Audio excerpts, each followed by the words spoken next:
call the Town Plan and Zoning Commission meeting of April 11th to order. Please stand for the Pledge of Allegiance. Pledge allegiance to the flag of the United States of America and to the republic for which it stands, one nation, under God, indivisible, with liberty and justice for all. Can the Secretary please read the roll? Here. Here. Here. Here. Here. Here. Okay, we have a quorum with all the members. We will not be seating any alternates. Mr. Planner, would you give us an approval of the agenda, any changes that you want to make? Yes, Mr. Chairman, I'd like to add under old business, item A, petition number 06-18, special permit, section 3.15.6, place of physical activity at 2631 Berlin Turnpike. Johanna Serrata and Alexis Pena, applicants, and contact. This is the application for a bounce fund that was the subject of a public hearing at the last meeting. The hearing is closed and moved to old business for tonight. I just forgot to put it on the agenda, so I recommend you add it.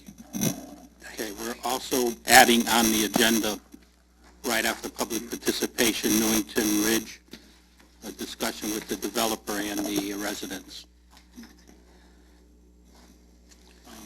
Any questions on the changes to the agenda?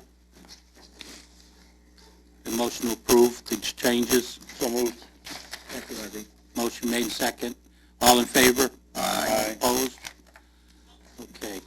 Next item on the agenda is public participation. Anyone wishing to speak on an item that is not on the agenda, please come forward, state your name and address for the record. Anyone wishing to speak at this time? Being none, we'll move right into the Newington Ridge. Is the developer here? Yes. Please come forward, state your name and address for the record, and the commissioners will have some questions and we'll have a little dialogue. Okay. Good evening. Michael Massimino, 15 Hosley Avenue, Brantford, Connecticut, developer for Newington Ridge. Okay. Commissioner comments or questions for the developer at this point? Commissioner Payne? Yeah. Mr. Chairman, maybe he could give us an overview of how he's proceeding and what he has left in his opinion. Thank you. Yes, I could go to that. So, good evening, everybody. Just wanted to recap on, our last meeting where I was personally present. I sent an email memo that I'd be appearing tonight, and I also put together an agenda and a timeline of what's transpired over the past couple weeks and what our anticipation, over the next several months would be. So first of all, I received a letter from the town of Newington talking about claiming the performance bond that's currently posted. I will be taking measures, sending a letter back to oppose that in hopes that we could keep this thing going on the right foot moving forward. I did bring together the schedule of values that the bond that we posted put together just to give the board an idea of what work we actually completed. It may be off a little bit, but it'll just kind of give an idea. There was a $190,000 bond that was posted. That was posted in the form of cash, and we have the bond agreement, with the town of Newington. I could just want to hand these down. Cap on the bond? Yes. Okay. And these are your estimates as what has been done? Yes, it's the actual, if you want to pass this on, it's the actual bond estimate that was submitted and approved by the town. Okay. Total is actually $187,512. And then I just added a column of what I feel is completed and what's left over. Okay. High level, if, let's just assume that plus or minus that we were in agreement of those items, out of $190,000, there would be $92,000 roughly left of work. Now, what's not on the bond is the fact that the binder course needs to be removed, and what's not on the bond is, because when we posted the bond initially, we all were under the assumption that we could use the binder. So I understand that there may need to be some tweaks, but I guess the point is, high level, there's $190,000 with 90 of work, and if we add it in what the road will be, there's plenty of money to get the project done.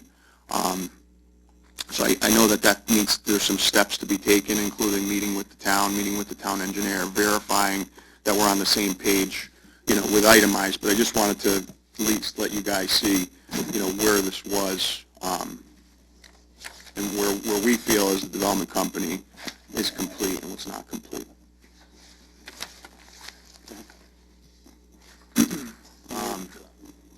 As far as, where we are today, so in my email memo that I sent to Craig Minor to present to you guys from the last meeting, as far as getting a site plan modification in to address some of the items that we want to modify. When I say we, the homeowners association is us as the developer. Jim Cassidy was not able to comply with a tight timeline, so he provided the CAD drawings to us. We retained Bennett and Smiles out of Higginham. He's also the same engineer that we hired to address the retaining wall out there when there was some issues. So part of my timeline will include that, but I was not able to get a site plan modification submitted, as of to date. When do you think that will happen? So so I feel that we could get that done by May 9th. When's our meeting in May, Mr. Planner? It's the 9th. It is the 9th? Yeah. It's the second Wednesday, right? Yeah. Second Wednesday, yep. So you'll be able to come to that meeting and have, before that meeting, have drawings for the staff so that we could... Correct. So I know there's some time frames of when we'll be able to submit no later by the 9th. I'll come to the meeting. I'm not sure. Is there a time frame that needs to be complied in order to be heard? Well, not really, but so you'll have the plans to me by close of business on the 9th? Yes. Okay.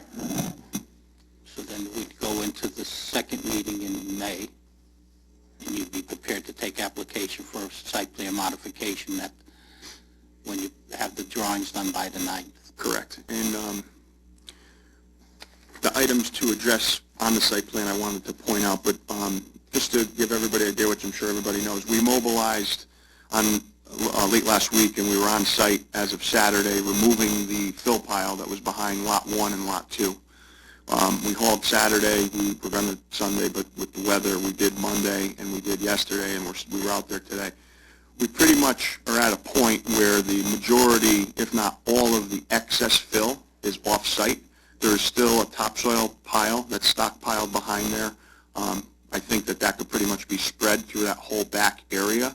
One thing that needs to get addressed, which we will by the 9th, is what the proposed contours were, or if there were any proposed contours in that back area. So that area may need to be part of a revised site plan.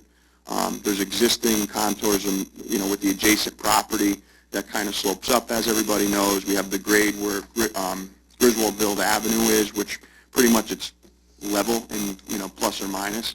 We're going to be out there from now until the 21st kind of fine-tuning, and then, again, whether it's a walkthrough with some of the commissioners, including the town engineer, to, confirm physically that it looks and feels okay. If it doesn't, if it's not part of the original plan, I did speak with the homeowners that conceptually they're happy with what's going on. Obviously, it needs to be completed. But if that's the case, then we would propose what we physically have been doing on the site plan modification by the 9th. The original site plan that's approved at this point, it does not show contour lines and finished grades in that area? So when we, as everybody may or may not, we purchased the property from another developer. That area on the site plan, even per Jim Cassidy, at the time was all wooded, and I think the plan actually called for it not to be disturbed. That was clear cut before we got there. The berms with the arborvitaes were kind of around the perimeter, so I think that it's pretty much supposed to be whatever that existing grade was, and wasn't a lot of proposed. But I don't want to misspeak, but it's been conveyed to us by Cassidy, who was involved from the beginning. Commissioner Sobieski. Mr. Chairman, if I remember correctly, did we not take some money out of here to fix Deming Road with the overlay for the town? Am I correct? It was minimal amount of money. I think it was $3,000. Right, with the loop detector, I believe. Excuse me? That was when the loop detector, so one of the items was the loop detector, and when Tilcon was out there, we discussed with the town to just get it done. So then there is not 190,000, or does that include, is there 190,000 after the 3,000, whatever was taken out? The 3,000 might not have been accounted for. Okay, so it might not be 190, it might be 187. Correct. Just to point out, again, I didn't kind of go through with a fine-tooth comb, but there's not a 20 or 40 or $50,000 discrepancy on this. Just to understand. Mr. Chairman? Yes. Is there also something else you're working on for the Wetlands Commission? Could you explain what you have there and when you'll have that ready? Right, so as it relates to the wetlands, which the wetlands is part of the bond, ultimately all of the physical work has been completed. Rima's our consultant that was working on this. I know Eric from the town reached out to him a few times. There was a lack of response from him. I spoke with him when I spoke with Cassidy. He just needed to finish his report, which he said he did. He sent me an invoice recently, within the past week. I'm going to pay it, and then he's going to provide the report. But high level, again, I think that physically all of the work with the wetlands has been completed. It's just the final closeout report that the town required needs to be submitted. Thank you. Also, are you saving some topsoil in case any of the areas need to be top dressed on the houses that are existing there? Right, so what our game plan was, I'm not sure what that topsoil, if it needs to be raked, if it's got rocks in them. Our game plan was to spread everything through the back, put erosion control, seed it, and then address grading around the houses when we got started with the foundations. This way we're not disrupting anything. And then moving forward, we weren't going to stockpile anything. We were going to just bring in new, fresh material. When we dig the foundations, have triaxles there, and no more stockpiling at all. Any other commissioner comments or questions for the developer at this time?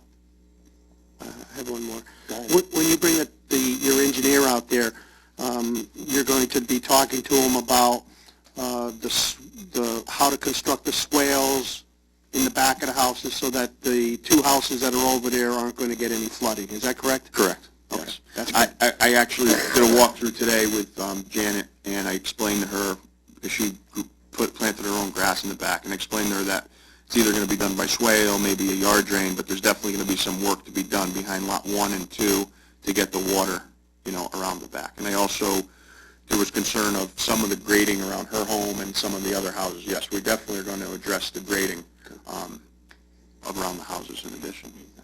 Very good. Just for the record, Mr. Chairman, I have been out to the site a few times. I've noticed the amount of work. He's hauled probably almost close to 2,000 yards out of there, a tremendous amount of dirt out of there, and it's coming along.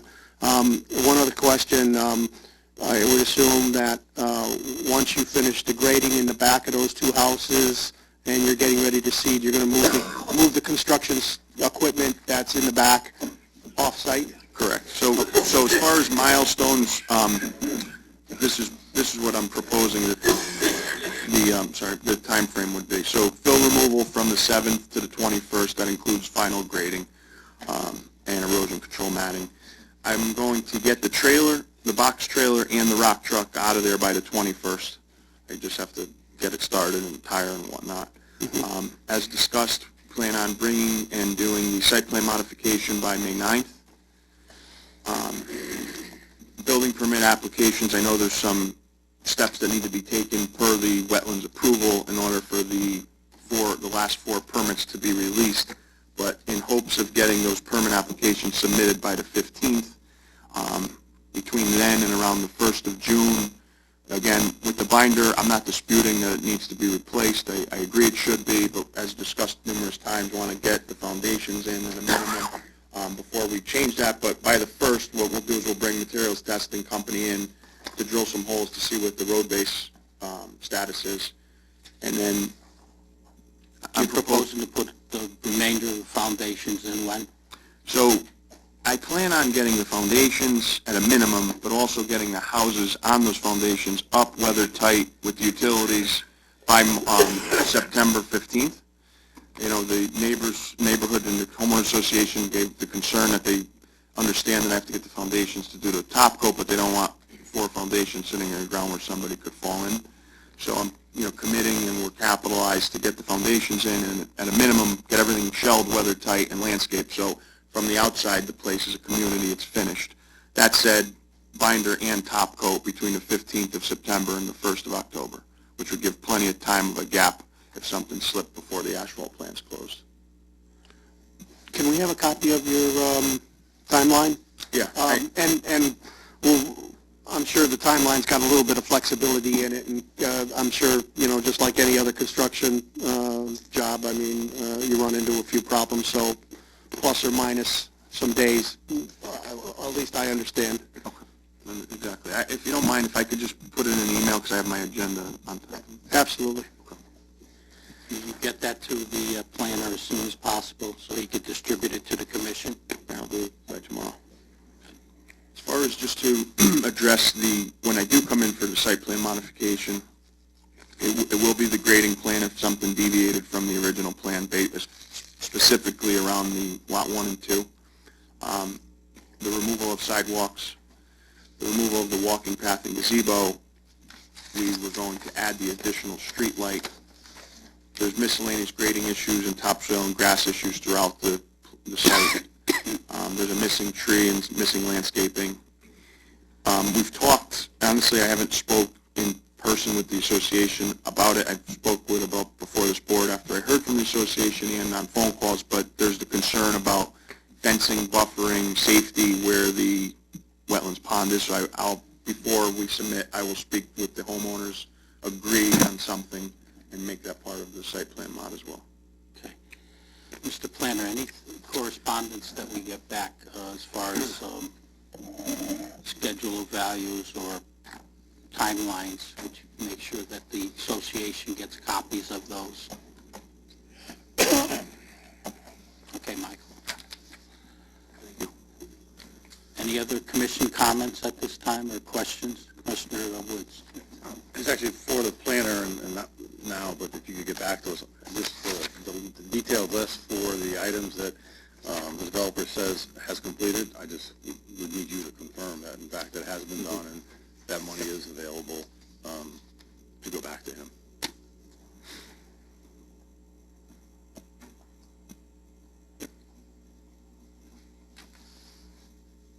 Any other questions for the developer? Mr. Chairman? Mr. Mastino, I know the Homeowners Association is meeting tomorrow. Are you planning on going to their meeting? Have they asked you to come to it?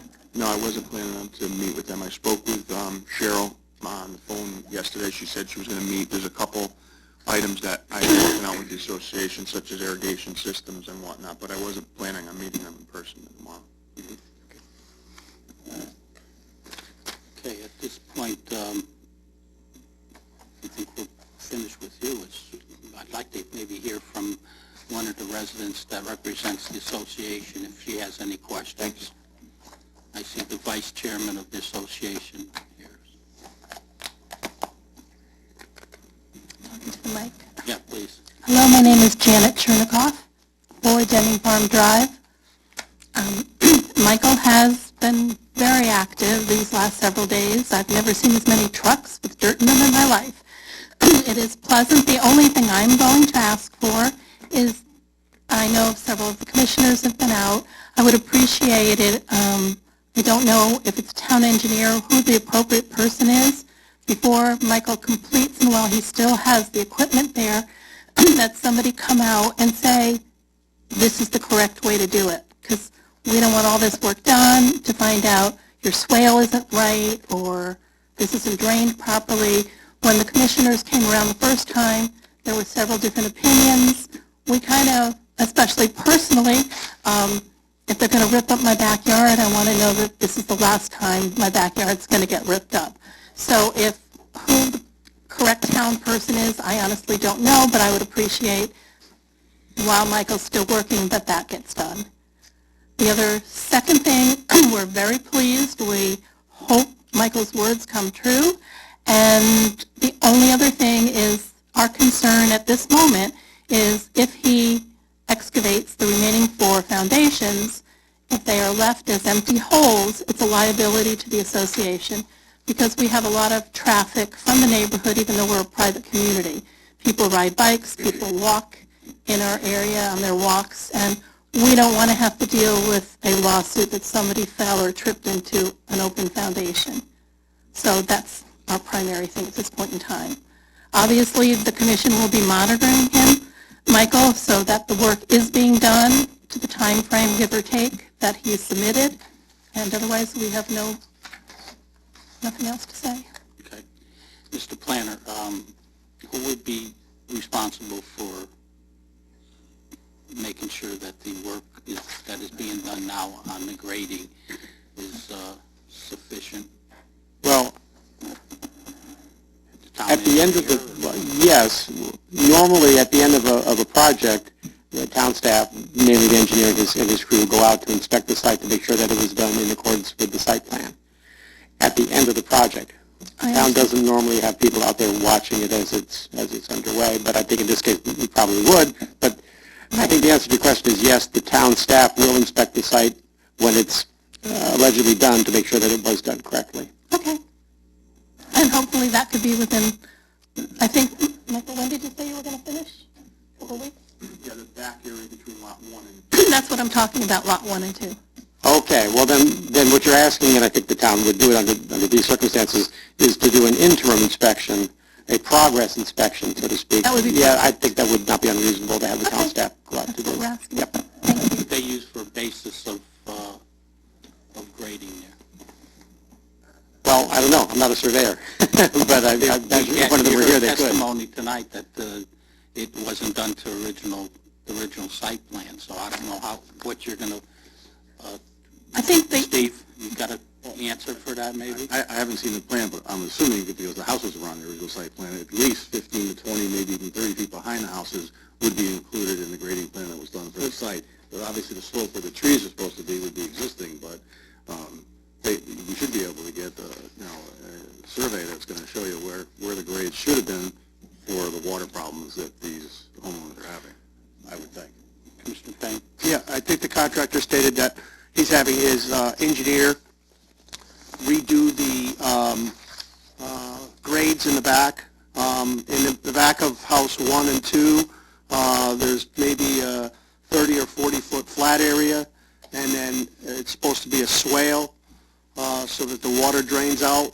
Right now, the swale retains water, so I think Mike's going to correct that with his engineer, and then the town can check it afterwards. Then there's a 2-to-1 slope that comes up to a leveling area, and we'll see what the contractor's engineer thinks the grade should be. Right, and apparently it's going to be several feet higher than the original grades which were supposed to remain, but that's changed. And that will all be reflected in the site plan that Michael's going to be submitting on the 9th. So he's going to submit a plan of how he proposes to leave it, and that, of course, will be reviewed by the staff and approved by the commission. So I'm not sure what the town engineer would be commenting on.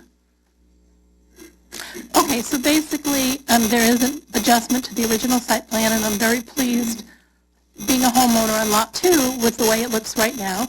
Excuse me. I think what I'm afraid of is they're going to do all this work, and somebody's going to say, oh, it's not right, and then they're going to have to dig all over again. So, Well, I don't know that I can say anything to make you feel better, because obviously we're not going to hold up Mr. Massimino from removing all that excess Right. dirt back there. Whether he ends up removing too much or more than what will be reflected in this site plan that's being worked on by Bennett and Spiles, we won't know until it happens. okay. Well, I just wanted to know if somebody would come out and say, this looks like this could work from the town, and then Michael could continue, and this could be over and done with. I think that's what I was looking for. Well, what will happen Commissioner is, Woods? Go ahead, and then you're done. that's going to happen, but it's going to take some time. The developer has to submit that next site plan for revision. If it gets improved, then now you have final set grades. I think right now, from what I'm hearing from you and I'm hearing from the developer, I think your water problem is going to be over. But the grades might not be exactly where they're supposed to be until this new plan gets approved by this body. Then we can come in and they can do It's the water that I'm questioning. I'm very happy with the height and all that thing. It's the water that I'm questioning. I don't, obviously, it's still in construction, but I don't want a pouring rain only to find out, whoops. Commissioner Payne. Yeah, Commissioner Woods answered it. That's about what I was going to say. The only other thing I was going to say is I don't think that the contractor is going to have a problem with the swale. It's not a hard thing to do, and I believe, if I'm not mistaken, and he can correct me, he won't have to go way into your property at all. It's going to be done at the very back end of your property and then into the hill there. Okay. And if your area is a little low, he's going to add dirt, or he's going to take a little bit out. But I don't think he's going to go way into your backyards. Is that correct? Correct. Okay. You had something else to add? I'm fine. Right. Okay. Thank you. Thank you very much, Mr. Massimiliano. Thank you for complying and coming to the meeting. I would suggest that you stay in contact with this commission on a regular basis until this gets resolved. I mean, we were at the point of pulling your bond, so we don't want to do that if you're going to do the work. So you got to keep in touch with us and keep us informed and keep the association informed as you progress with the project. Okay, thank you. Thank you. Thank you, everybody. Next item on the agenda is zoning enforcement report. I'll turn it over to Mike D'Amato. We do have two temporary sign applications, but quickly before we do that, and get into the report, I just wanted to update the commission. A while back, you guys obviously proposed that the town look into making changes to the citation process to allow in-hand citations. I updated you, the subcommittee process, generated modifications to the ordinance, which went before the council. We held off on submitting it to the council because out of nowhere, the state, HB 5561, we became aware of is basically a statute or a bill that they're considering which will allow for the same thing. It's titled an Act Improving Code Enforcement Processes, and it's currently been approved by the committee, and it's sitting waiting to be reviewed between, I guess the period to vote would be between now and May 9th, I think it is. So we didn't introduce it for a vote at the council level because if the state adopts something that we have in conflict, we have to change the ordinance again. So we're just waiting to see. We should know in the next couple of weeks.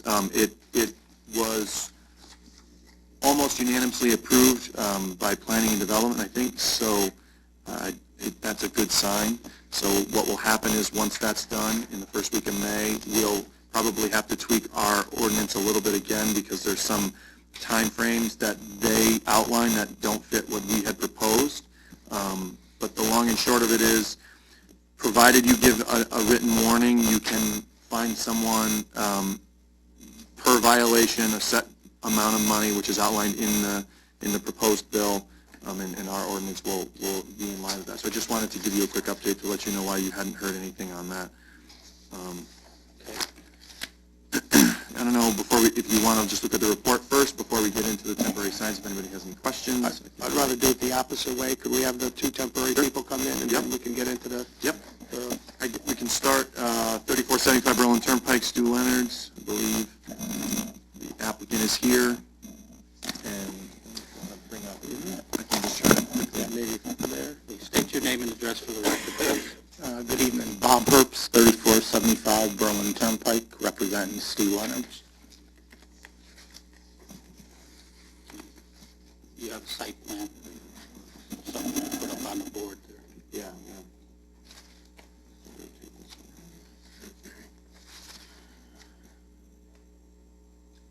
I can try that.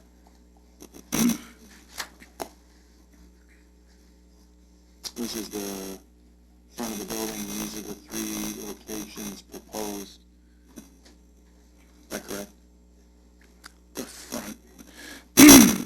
Well, where the signs are, the center one, yes. We wanted the 2 outer ones more toward where the propane tank is, where the sidewalk comes in, and then on Mattress Firm side. They'd be under the canopy, right? Yes. Yeah. But on the It's hard to- sidewalk, right. It's just tough to picture it like that. The reason why we were requesting 3 is it's just a sign that has something like a lobster roll or, the pictures, really no for sale stuff. And wherever you park in the parking lot, if we only had the one in the front, we kind of have 3 entrances. You'd never see it if you parked anywhere off to the right or to the left. You'd never see that front sign. That's the only reason why we asked for 3 A-frames instead of 1. Mr. Planner, the sign regulation that we approved, what does it say as far as multiple signs per tenant? I don't think it speaks to multiple signs, but if this were a strip mall and there were 3 or 4 tenants, each of them would be allowed to have a sign as long as they were a certain distance apart. So I don't think the fact that there are multiple signs per se is a problem, as long as they're the distance apart. They appear to be from this image. Commissioner remarks, Commissioner Claffey. Is there one main entrance to that structure? Yeah, where the center one, where the center, Oh, no, there's actually, there's a center entrance, but it's the same double doors on each end also. So it's more or less like 3 entrances, one all the way to the left, one all the way to the right, and one in the middle. So for me to get into that store, I have to go through 3 exterior sub-entrances. No, you can get to inside the store from any one of the 3 outer ones. But there's only one main entrance into that structure, 2 entrances inside the foyer area. side of that. Correct. Well, one's an entrance, one's an exit. Yeah, if you ever looked at all our double doors, there's 5 sets of double doors, 3 on the outside, 2 in that inside foyer area. Mr. Fox. Through the chairman, so that last one, the one off to the right, doesn't that go into the liquor store or the pet store? The pet Rather than directly into the store? No, the pet store entrance is about dead center where that red and white tent is. We're proposing, if you could picture that white building, our sidewalk starts and there's an overhang under there. Mm-hmm. It's going to be on the sidewalk. It's not going to be in front of Pet Value. It's not going to be in front of Mattress Firm's entrance.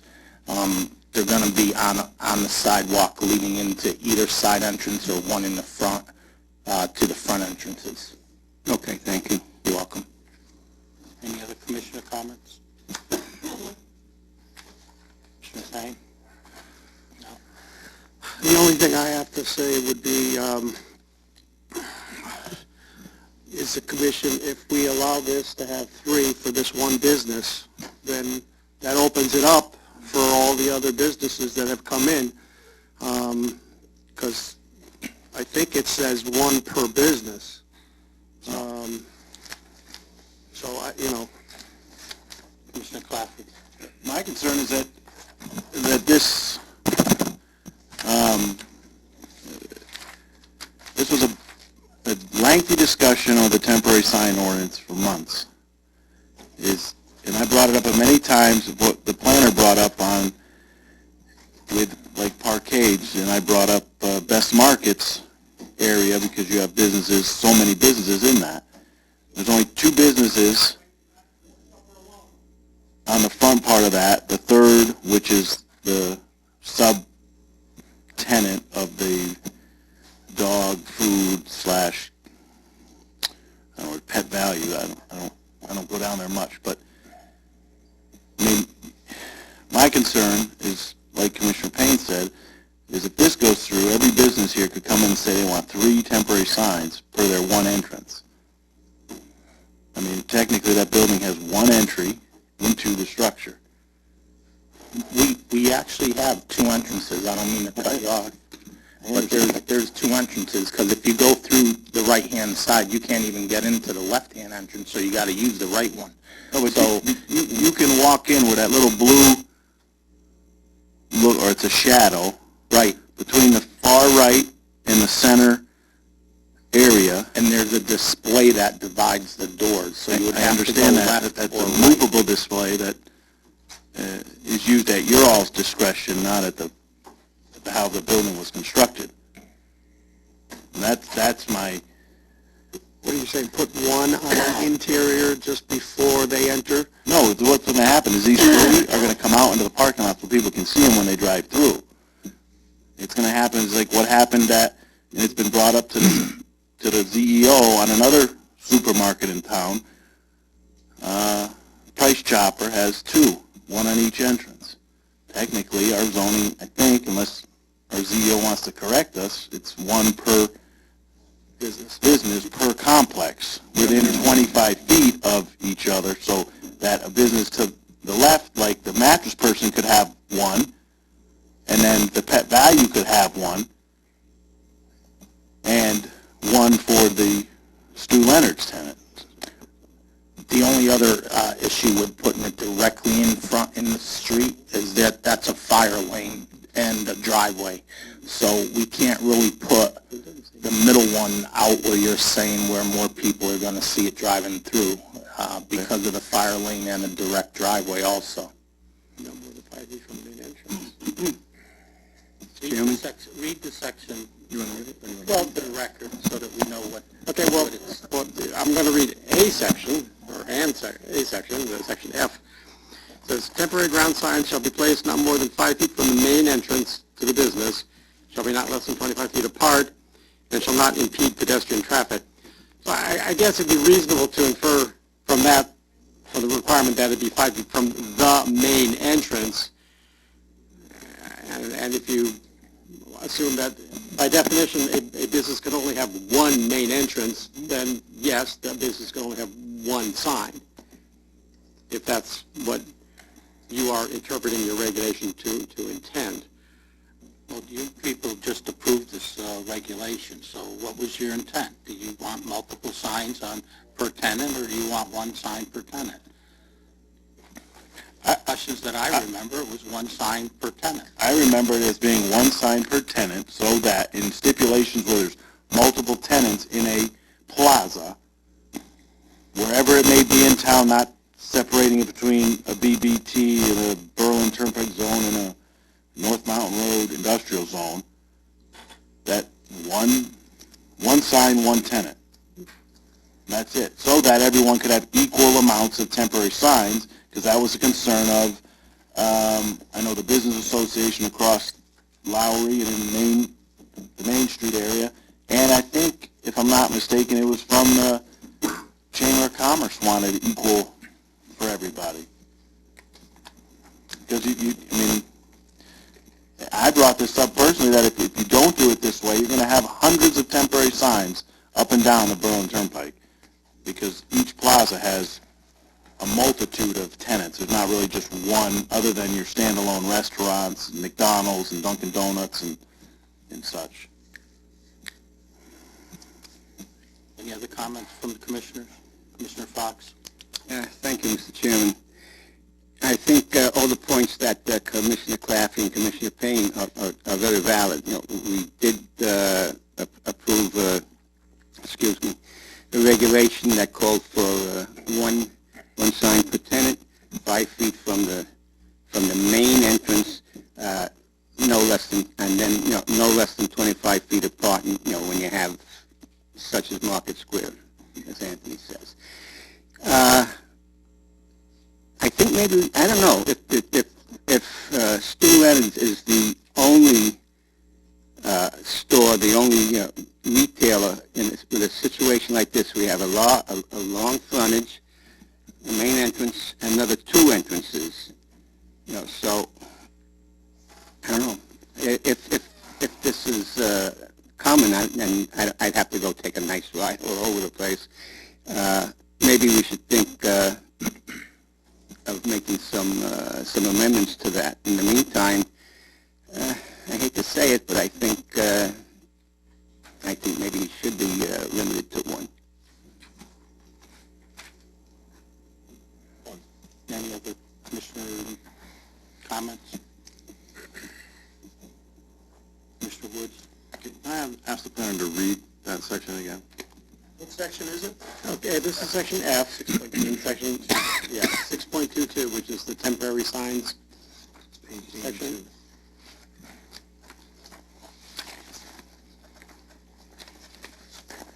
E2.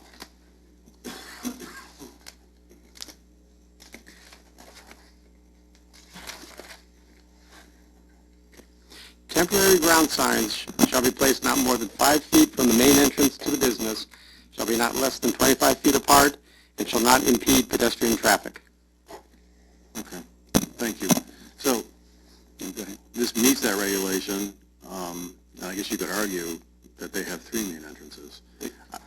I understand that in your definition of main entrance is 1, and I would argue all day long that it depends where I park. If I parked on the west side of that parking lot, my entrance is going to be on the west side. And if I parked in the middle of the parking lot, my entrance is probably going to be that middle door. And vice versa if I parked on the east side. And I think it's a unique situation. I'm trying to think on the Turnpike right now. I don't know of another situation other than Price Chopper. Obviously, it has the 2 doors in north and south. Other than Stop and that, Shop, the other 2 Stop and Shops, Fen Road and on Berlin Turnpike have the same the system. Stop and Shop doesn't, do they? Do it too? Yes, they don't do a middle. They do each Stop and Shop design them each end. Oh, yeah, but see, but you're right, Stop and Shop, while you can use it either way, Stop and Shop really has a main entrance. They're looking to focus and channel people in one door, and the other one is right where the cashiers dump out and you go. You can go in that door, I would be the first one to admit. There's I don't mean to interrupt anyone. 300 feet? Yeah. What about if they were on the sidewalk under the vestibule and not in either road or in the parking lot? We just didn't want to have an inspector, someone on this committee drive through and see it out on our sidewalk. Not to put it in the parking lot or something along that line. Is that more feasible if we kept it under the vestibule? Which would be behind the doors? Those wouldn't be, What about on the sidewalks right outside the doors, like if they That's were what you're doing kiddie, now, yeah. but they're not in the road, they're nowhere near any of the parking areas or drive-through or something along that line? regulation 5 feet from the main entrance, 5 feet from the door. Okay, so it would be on the Parking lot sidewalk anyway. underneath. Mr. Chairman? Yes. Through the chairman, Mr. Planner, Mike, refresh my memory. The first time we actually did approve a temporary sign, it was a few meetings ago, and it was for Karma's Closet, and then the guy on Market Square. Now, didn't we give her approval to move the sign all the way up? If I'm not mistaken, she had the approval of the Sprint tenant. Yeah, but still, it was a modification or whatever of our actual regulations. So we really wouldn't be setting a precedence here. So I don't know. Maybe I'm No, it walking wasn't up the wrong setting, street. wasn't a modification because she's setting it in front of the Sprint door, which is within 5 feet of the door. Yeah, a modification would be, maybe if she had this, she might want an A-frame over by her door too, where she'd have 2 of them. Well, so let's start here though. When you have the 5 doors that you have to go into Stu's, okay, there's 3 outside doors, and you come in, and there's an exit and an entrance. If everybody has to funnel through that entrance, so if you don't have the signs on the outside, if you had one on the inside, everybody funnels to that inside door. There's 2 sets, and it's not an in or an out. I The double understand that, door but if you had it here- in the middle of the 2 doors, then that would solve your problems. Anybody that entered the store would do it. The only other thing I'd like to state for the record is, when we went over the sign regulations, you weren't here, but There were No, 4 correct. people from our company that went There to were those her. meetings, correct? we bent over backward for Stu's. We enlarged the temporary banners, Okay. which was our sign regulations for temporary banners was a lot smaller than the banner that Stu's had. So we increased the size to accommodate Stu's. We also added an extra 25 days so Stu's could have a banner up not only in the fall, but in the spring. Right, correct. So that was huge. We did that for you guys. And everybody, the 4 people that were here previously with Stu's, they knew that it was only one temporary sign allowed. And that's everything that we talked about it. I feel sorry that you can't have 3, but I mean, if we want to be consistent with our regulations. Yeah, I'm not trying to set precedent here for anybody, and if that's how it is, that's how it is. Going back to what we were saying about inside, that's not a bad point. If we had the one that's at the front doors, would the other 2 be allowed inside the doors and not on the sidewalk if they were out at the outer edges? Would that be okay? If they're in the vestibule, I would consider that interior signs inside the building.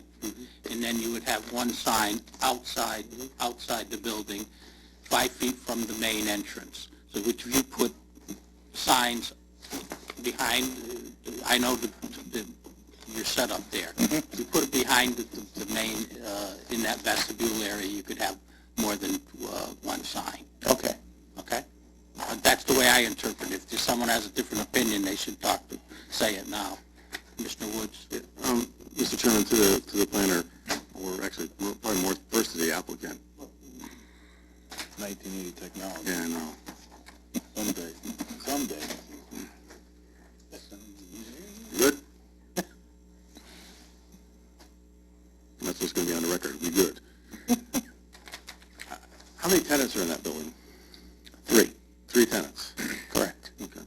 And now to you, Mr. Planner. We don't regulate content, correct? Correct. So you could come back and make an application for 2 additional signs for each of the other tenants. What you put on those signs is your business, as long as they're within 5 feet of the door.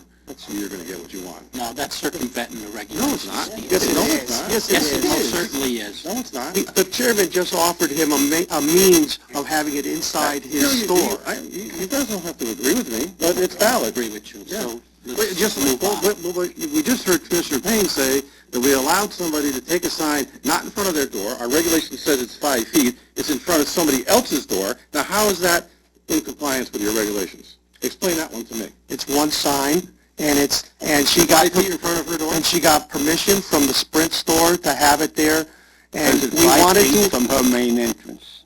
That's the question. That we was the have. question. Is it 5 feet from her main entrance? You want to go talk to Commerce and have her take it down? No, I asked the question. Is it 5 feet from her entrance? It's 5 feet from another tenant's. So it's not 5 feet from her entrance. That's the answer to the question. All right, in that case, we have 2 sets of in that rules. case, Commissioner, if Sprint wants to go onto the sign in front of their place, what would happen? She'd have to remove hers. And she stated for the record what she would do. She would accommodate Sprint. She stated that on the record. Matter of fact, Commissioner Woods wasn't here for all that time when we talked about temporary I signs. understand. So maybe Commissioner Woods should read up all the minutes so that he knows what the intent of this commission was when we talked about temporary signs. I have. We just don't agree what the intent is, Commissioner Okay, Payne. then we'll move it to a vote. and we'll find I appreciate Commissioner Woods coming up with that, and a matter of fact, we already discussed that. Mattress Firm and Pet Value, they didn't want A-frames, but I appreciate this commission allowing what they did for the banners. We all realize that. I realize that even though I wasn't at the meeting. This sign thing is new to everybody, and you guys worked it all out, but I'm not going to do that. I appreciate the banners and the commission working with us the way they do. So good luck in some of these gray areas. I gave you an opportunity to put the signs. Correct, and that's what we're going to do. Do that. Thank you. That's your prerogative. We will approve one sign at the main entrance. That's what we'll propose. If the vote's Okay. not there, then they can make. I already another submitted for motion to 3. make. Do I need to come back, Mike, and redo for 1 because the paperwork actually had 3 when I did it? Am I going to get back to $30 because Stu's is hurting? No, I'm just We joking. can talk about that later. Okay. They'll reflect that when they vote, so we'll just make a note. You don't need to come back in and fill out a new application. Okay. Mr. Braverman. I have a question.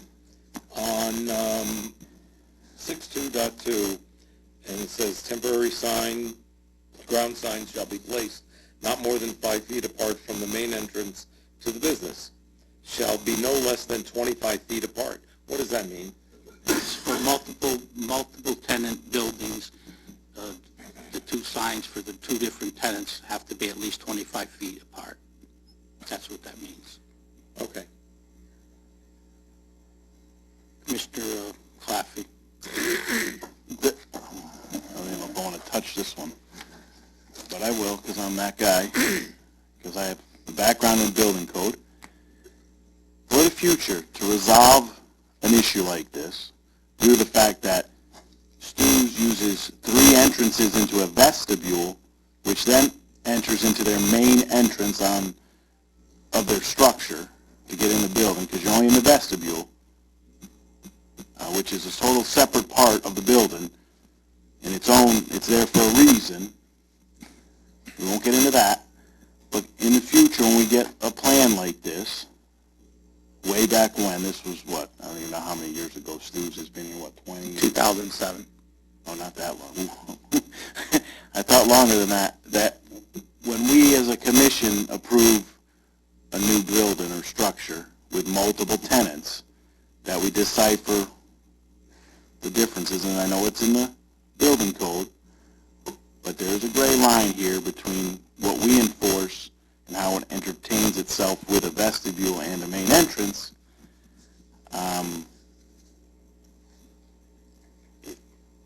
We need to know that is not the main entrance to the structure.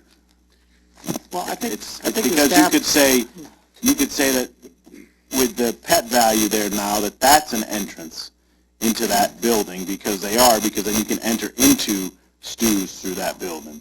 I think that's right. We actually had, and you guys were aware of the handicap situation, they don't consider the entrance by that tent the main entrance to pet value. So now we have the main entrance going into Stu's to be the main entrance per pet value also. So this setup isn't just as cut and dry as And I can appreciate that, because I don't go to Stu's much, and I definitely don't have a pet to go in the pet store. But I know there's that side entry. I truly thought that everyone thought that was their main entrance, and it got designated that it wasn't. because of the ADA. Correct. Okay. All right, and we need to be a little more. Right, and let me give you 2 responses to that very good point. I think the staff has heard very clearly from the commission that in the future, you'll only get 1 application for an A-frame sign, and we'll let the staff and the applicant work out which one's the main entrance, because there's only going to be 1 temporary sign for business. But in a strip mall such as this, where there are 3 separate tenants, Mattress Firm, Pet whatever, and Stu Leonard's, I think it would be reasonable for each of those 3 different businesses to have their own A-frame sign. In fact, that's what the regulation intends. Right. But the intent is for the 3 different businesses to have an A-frame for that specific business. Matter of fact, I think mattress company is leaving, and they might be splitting that space into 3 sections for 3 separate businesses. If I'm not mistaken, that's being marketed. And so if we get 3 more separate businesses there, each one of them, if it's 25 feet apart, can each have one. Good. Right. And how do you interpret the vestibule? What do you think that I'm off base to saying that that's inside the building? No, you're not off base, and I think maybe, well, I won't say we're all thinking too much, but the rule is 1 sign per business. Regardless of how many entrances they have, they can only have 1 sign per business. That's the intent. I'll make a motion that we approve 1 sign for Stu Leonard's by the main entrance. Motion made, second. Any questions, comments at this time? All in favor? Aye. Opposed? Thank you. Do the next one. Good night. The next one is 2547 Berlin Turnpike Mattress Firm, and the applicant is here.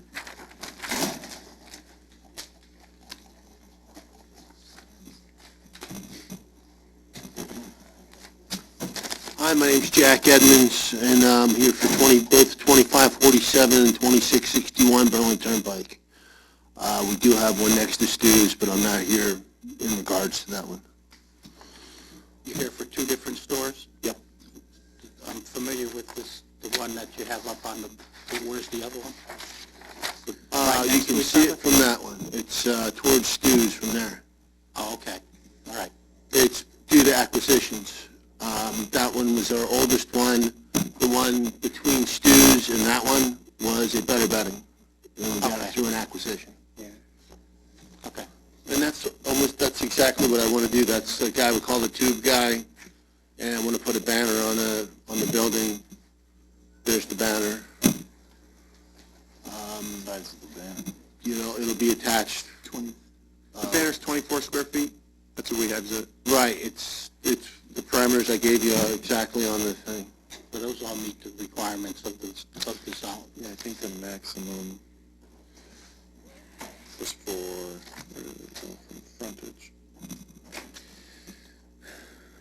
Each linear foot of building frontage. When are you gonna put up the inflatable? Excuse me? When are you gonna put up the inflatable? The guy? Yeah. We'll put them up. We're open from 10 to 8, so we'll open at 10. Obviously, when it's dark, there's no reason to have them out there. Okay, and when are you gonna, when's the first day? Because you only have a certain number of days that you could have it. Right, 2 25-day periods, right, Michael? Yes. So I wanted to do this almost a month ago, and it's been pushed back now about a month. But it's all about a promotion I wanted to use. We have a large amount of excess amount of king sets. Most people sleep on queen. And I wanted to do two things, help the warehouse and drive traffic by bringing king sets to the locations, and that's why you see outlet, blowout sale, whatever, it's to drive, thank you, I'm going to empty the warehouse of those things, display them in the stores, put the banner up.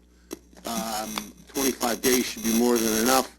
I would do it after I have approval. I'll do it like what's today is Wednesday. I'm actually on vacation, but I would run it for 25 days through May, probably. Well, I'm sorry, to end of April through like the middle of May. Okay. As soon as you give me approval, I would do it like next week into May. You don't have a very good reputation with this commission as far as temporary signs. You've been a fragrant violator with temporary signs in the past. You know that because the zoning enforcement officer goes by there all the time, either taking them or telling you that there's temporary signs. So we're glad that you're coming in under this regulation.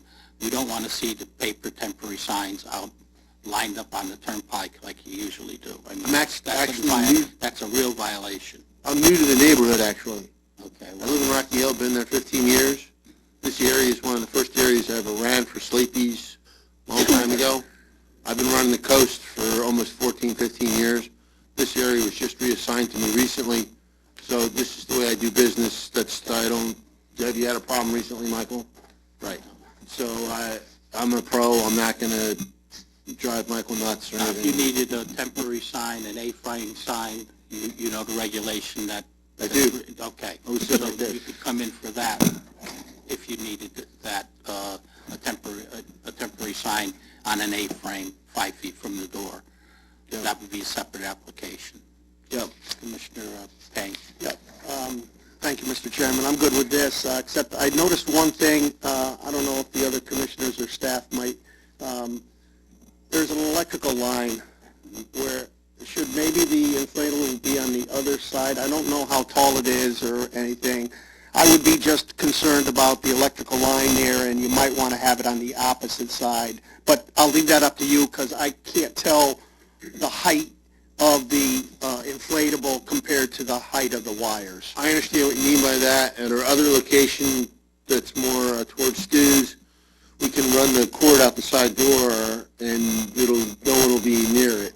At this particular location, it comes out the door and immediately goes to there's planters. Can you tell there's planters there?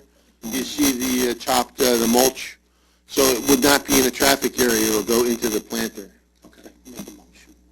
All right, Mr. Chairman, I make a motion that we approve this inflatable for a mattress firm, and a banner Both locations. for both locations. Second. Motion made and second. Any comments? All in favor? Aye. Opposed? Okay, you're all set. Thank you. Thanks, guys. Just let me know when they go up, and we'll, so that, depending on your schedule, so as we know when they go up, we can track the 25. Got your card right here. That's fine. Thank you. Have a nice evening. Okay, Mike, you want to go into the rest of your zoning enforcement? Yeah, I don't have anything else to present. If anybody has any questions for me, based on what they see, we can try to answer them. Claffey. 8 Butternut Lane. It's been going on for almost a year now. Yeah, What's the- I had a meeting with the town manager this week, and I also discussed it with the town attorney. All the information's been provided to him, and at this point, we will go to court, and we need to get an order from the judge to tow the vehicles. We've arranged, we've got all the arrangements. We know what our game plan is. I guess thank you for that. The second question is, why are there so many gaps? Like there's a 3-month gap, a 6-month gap. You go from August of last year to January of this year, like, it says complaint. What is that like? Is that you got another complaint on it, or it's just a reminder? I had originally tried, we thought we might be able to get some compliance or use a different avenue by using the association, and I was working with the president, and we thought we don't want to tow the cars, so we thought we were going to have compliance through other avenues, and it just wasn't working. So is Butternut, is that in a private association? There are common areas, I don't know the exact, They have, what I'm getting more is, It's part Right. housing. yeah. do they have covenants and restrictions that they can enforce, so we're not wasting your time for a year? In my discussions with the president, they did not have anything that would specifically prohibit. These are just residential vehicles. They're not commercial. They're not. So they're just cars. So there was nothing that they could do. It wasn't in a common area. It's in a driveway. Okay. So I think that the owners of the structures have more rights there than versus other spots. Well, and that brings up on the same page, 191 Cottonwood. Is that not the condominiums up on the top of the hill? Yes. And are they covenant stricken? I'm sure they all have that type of a document, but I wasn't really able to ascertain from the complaint that I received a violation. That's why you'll see that there. Well, I think what I'm getting at is when you're getting a call into a condominium association that may or may not have covenants, restricted covenants already in their deed here in Town Hall that are out of our purview because I think, if I'm mistaken, they supersede our regulation. Well, I wouldn't say they supersede. It's almost like a parallel regulation. And if somebody is violating the rules of their homeowners association, then the HOA would enforce it. And that's... It may or may not be a zoning violation. I think what you're getting at is you are looking for us to tell the association, like, hey, this is your problem, enforce your rule. I mean, the problem is if it's against their rules and it's against ours. I got you. So what I have done in the past is I have stated, well, this is actually common property. Let's say there's an issue in a parking lot, so you as the association are in violation. So this is actually your problem. Gotcha. So in those cases, that's how we've handled it. It's kind of... But then some kind of just... Right. There's so many different ways that condos are owned in Newington that No. it's on a total case by case. Okay, that's fine. That was it. 8 Butternut is moving much more quickly at this time. Commissioner Sobieski. Mike, the 965 Main Street, is that the big bed sheet on the side of the building? Yes. That's That's what I asked you about? Yeah, that's so that property, I think we discussed this on the phone, that sign has been up for many years. The building is not fully leased. There's one tenant space that they're looking to fill, and I did discuss with the manager, and once that is filled, they will have it removed. My only concern was it's so close to the center of town when everybody else has to follow the signage rules here, and go around the corner and you got this big bed sheet. That was my concern. Yeah, the challenge is because the sign was up before the regs were adopted, it doesn't fall under any changes that were made. It's been up for, it's on the, you can see it on the 2012 Google aerial. So, it's been up for at least 6 years, so that's the challenge. But I believe the property manager, when they say they'll have it removed once the sign, when it's leased. It's been up 6 years. You think they're going to lease it? Well, the Modern Wine and Spirits building, was the primary tenant that was vacant, which is now occupied, and there's a small space in the corner next to Starbucks, which is what they're looking to lease now. Mr. Chairman, I thought that we were going to get a list of the temporary signs that we're approving so that we can keep track of them. I would like to get that. And We could do a printout. an of that. ongoing list? Yeah. Okay. Yeah, we'll print out for the next meeting. We could run, yeah, it's in the permit systems, we can run reports. I just, because there haven't been so many, I didn't know if you wanted it every meeting, or if you just wanted it as... Well, it would be nice to have a list so we know who we've given the permits out to and who we haven't. I'm wondering if I can find a way to put them in the report so that it'll show up in here so that you can just see them. Let me look at that. Maybe I can do it that way. So it'll show up every... Mr. Sobieski. Yes, along the lines with Commissioner Payne, is there, would you put this like in a spreadsheet so we know if it goes from January 1st to February 1st or March 1st, whatever it is? Can you do something like that? No, that's new technology. This is from the 1800s. Well, wait a minute, I got my horse double parked in front of the water trough there. Good, good. The other question I have, Mr. Chairman, is if any member of the TPZ puts a complaint in or a question in here, can we have their name, please? We put the name on instead of just TPZ member. Would that be a problem? I don't know, it's up to the commission. You want your name on it, in it, then give me a consensus. If not, Fox? If I made a complaint, I wouldn't mind if the... Commissioner Woods? I don't have a problem, either way. Mr. Claffey? I think that if we're a standing TPZ member and we see a complaint, we can put it on and leave it as a TPZ member. I don't see a problem with it. Either way is fine with me. I agree with Commissioner Claffey. A TPZ member is fine. If it comes up, I'm sure it'll be resolved later. There's 1, 2, 3, 4, 5, 6, 7, 8. I mean, we've been doing it that way for years. It's not anonymous, it's coming from one of us. They're not big issues. Mr. Woods? I've only been here for a few months, but usually the member who's made the complaint makes it pretty vocal at the meeting, so if it's a secret, it's not a secret for very long. Yeah. If you feel compelled to have your name on it, Stanley, then be my guest. What about all of them? Huh? What about all of them? I'm just saying that, I just think that, so this way here, if something does come up, that member would hopefully recuse themselves. That's all I was concerned with. Why would We don't want have to to recuse ourselves. Just because you make the complaint, you're going to recuse yourself? Well, never mind. I want to get a clarification. Should we get names where it says anonymous too?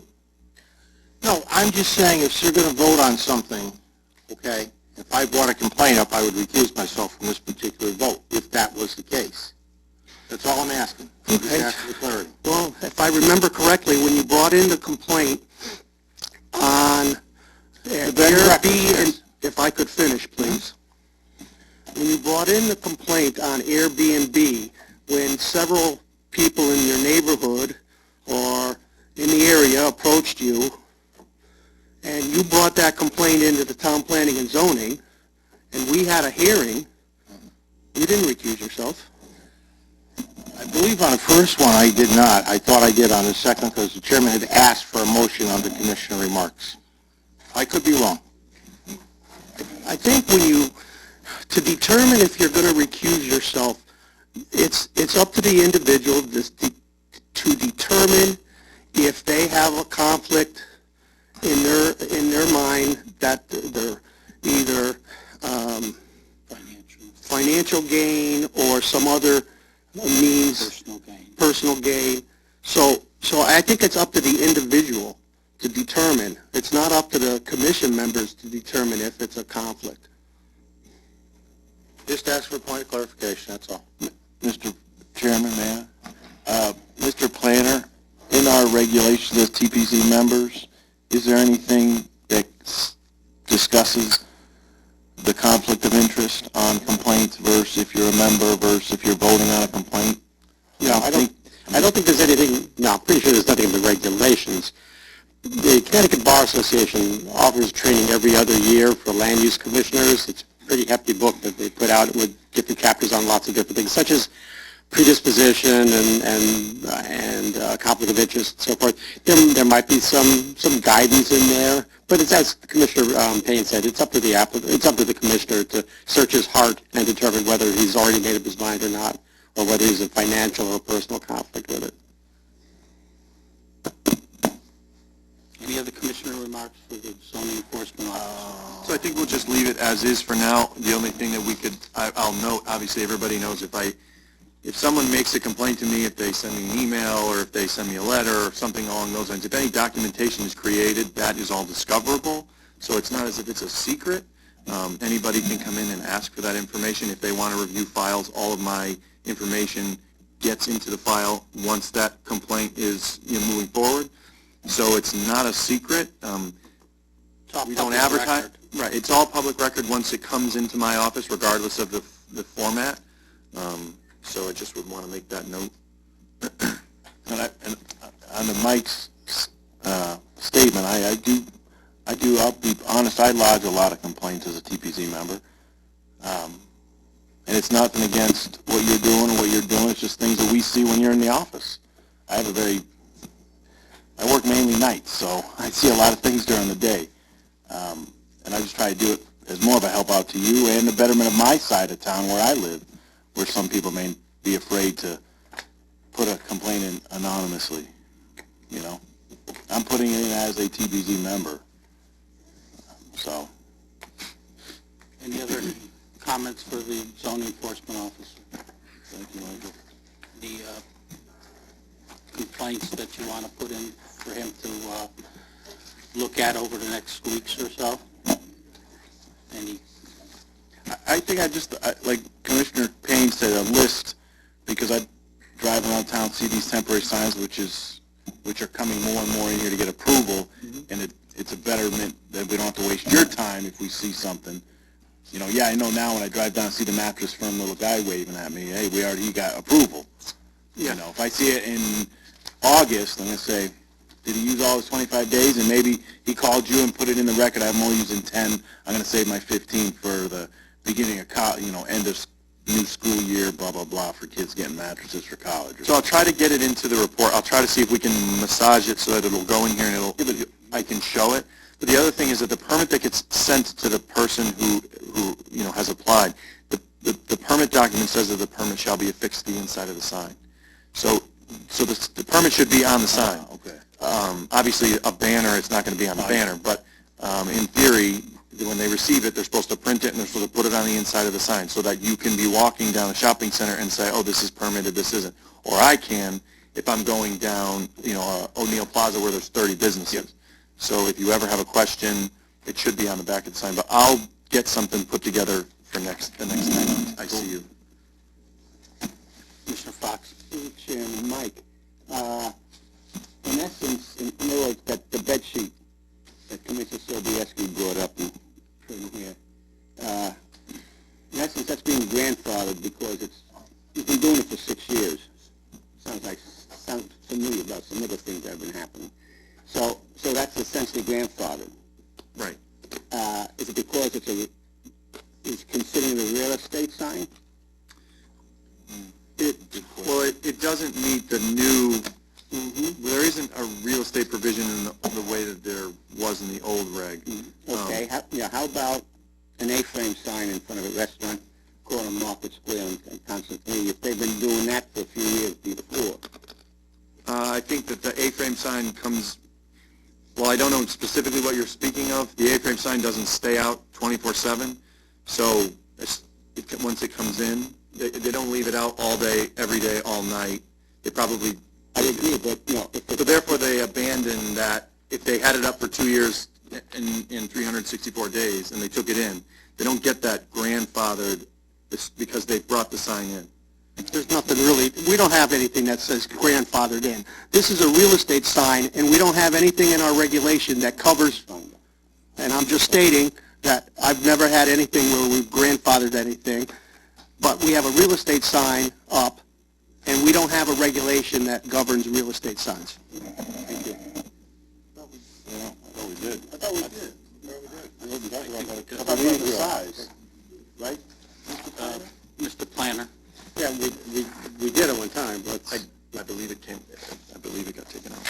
But I think no, there is, because it's an unusual distance. It's like not less than 15 feet from the edge of the property, Yeah. or something It's like in that. That's pretty standard. It's in there. Yeah, okay. Item E, 6.23, well, that's under residential, Well, that's for sale for residential. rent signs not larger than 9 square feet in any commercial zone. Where are you reading? That's item K, 6.2.2K. But this banner is larger than 9 square feet. But because it was up when this regulation was adopted, That means every real estate sign that we have in town won't conform to this. it's up. Right. Right, if it's existing, yeah. Anything new, we'd have to comply with this. Well, I think, I remember we spoke of this, Chairman, if I may. We spoke of this because we talked about, like, when, I'll use Fenn Road right there at the Holly Drive, there's a business, that empty brown building, and they have, like, I think it's Collier's, has like a 3x4, and it just says their name, the number, and for lease. I think that was what we were discussing, was that those wouldn't be, 4x8 sheets of plywood around town on a leased building, and it was, real small, and we all agreed, I thought, that's what part of that. Right, going forward, any new one would have to be smaller, yeah, 6 square feet in a residential zone, or 9 square feet in a commercial zone. So, going forward, what Commissioner Fox is saying is, do we have any power going back to these people that are currently, If the sign, and this is true of any zoning regulation, if something that someone is doing is allowed today, and the regulations change in the future, they can always continue to do what they were doing if at one time it was legal. And presumably, the sign that's in question here was legal 6 years ago, and since then the rules have changed, but he's grandfathered because it was legal when he started doing it. that's true, yeah, okay, That's not a Newington policy, that's a I understand. Plymouth law.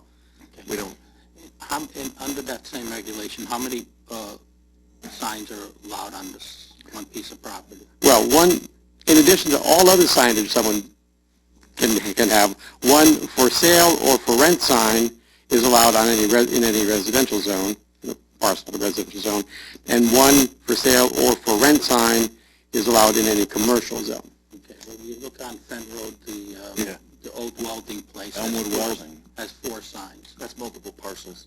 Is it multiple parcels? I don't know how many, I just know that, I looked at it, there are multiple parcels for sale, because I've had calls. I don't know how many signs are up, but, yeah, we can look at that, that's not a problem. yeah, there's like 4 signs. 4 signs. One's like as big as the door, and then the other And in one's... the same light, when you're over there looking, look at the plaza, they have several A-frame signs that are illegal. Joe Sulo's Plaza. A couple of them we approved, I believe. No, no. Ivy Bound? Okay, I'll look. Okay, Elmwood Welding? that's all I have. Anybody else have anything else? Mr. Chairman, I Sobieski? thought there was 4 different parcels up there, that's why there's 4 different signs. I could be wrong. I believe there's only 2, and he should know because he was looking at the piece of property. Okay. Just take a look, because when I drove by there, they were right in a row, 4 signs. Okay, seeing nothing else for the zoning enforcement officer, we'll move forward with the agenda. Anything else? Okay. Next item on the agenda is remarks by commissioners. Any remarks at this time by commissioners? I sent you communications in an email today of conversation I had with the chairman of the Conservation Commission in reference to the sign on Lewis Street that's hanging off the tree. Still there. Yeah, it's still there. And he has asked me I gave you the backup on it in the response from, apparently he went to the town attorney and to find out who was responsible for enforcement of things that come before his commission. And he was told by the town attorney that it falls under the executive branch, which is the town manager's office. And the town attorney gave the opinion that she could either enforce his regulation, the conservation easement regulations, or not, which was kind of like, I don't know what kind of an opinion that is, but in any case, he has asked me that he still has believes that the town attorney's opinion and the town manager's inability or inaction on the enforcement puts his commission in a position where they have rules and regulations but no way to enforce it. He's asked me if I would bring it to this commission. He's looking for us to go with him and his commissioners to the town manager and ask that she reconsider and enforce the easement regulations of the Conservation Commission. I told him that I would not make that decision myself, that I would bring it to the commissioners, and whatever the consensus of this commission was would be what I would report back to him and what our action would be. So I'm opening it up, and I need some input from you so that I could get back to Chairman of the Conservation Commission and let him know whether we're going to participate in his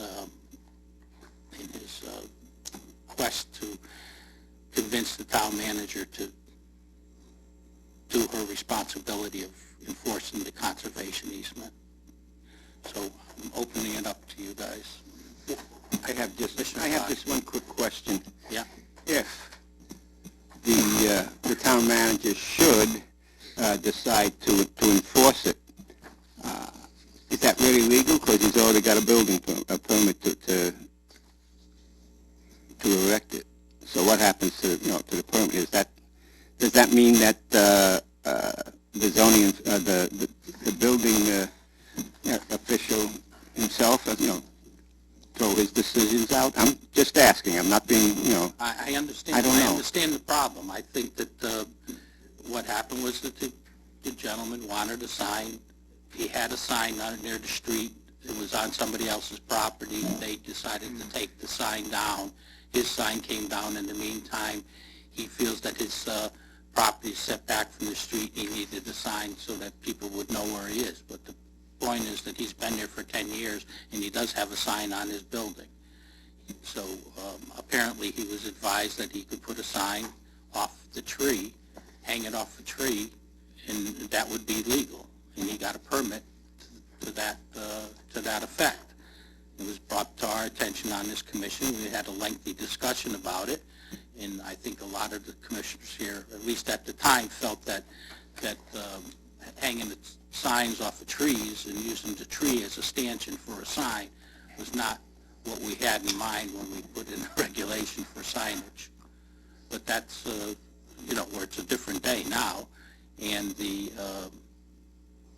Conservation Commission says that the tree that they hung the sign on is in their conservation easement, which doesn't allow for any structures or any signs or anything encroaching on that area. It's obvious from the maps that we've seen that it is definitely in the encroachment area, upland review or whatever they call it. Commissioner Sobieski. Mr. Chairman, correct me if I'm wrong, but I thought when we had discussed this, the suggestion was made to try to get him to put a sign, freestanding sign by the base of his driveway in that area. Am I correct? That's still in conservation.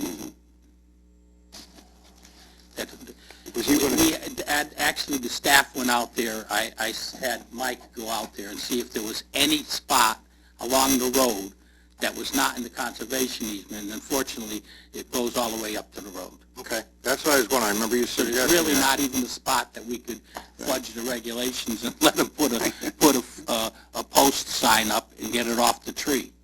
I remember you suggesting it. I just didn't know the outcome of it. That's what it Yeah, was. that's, I know that Mike went and, he did a lot of research into it and with the maps and everything else, and was not able to find an adequate place to put a post.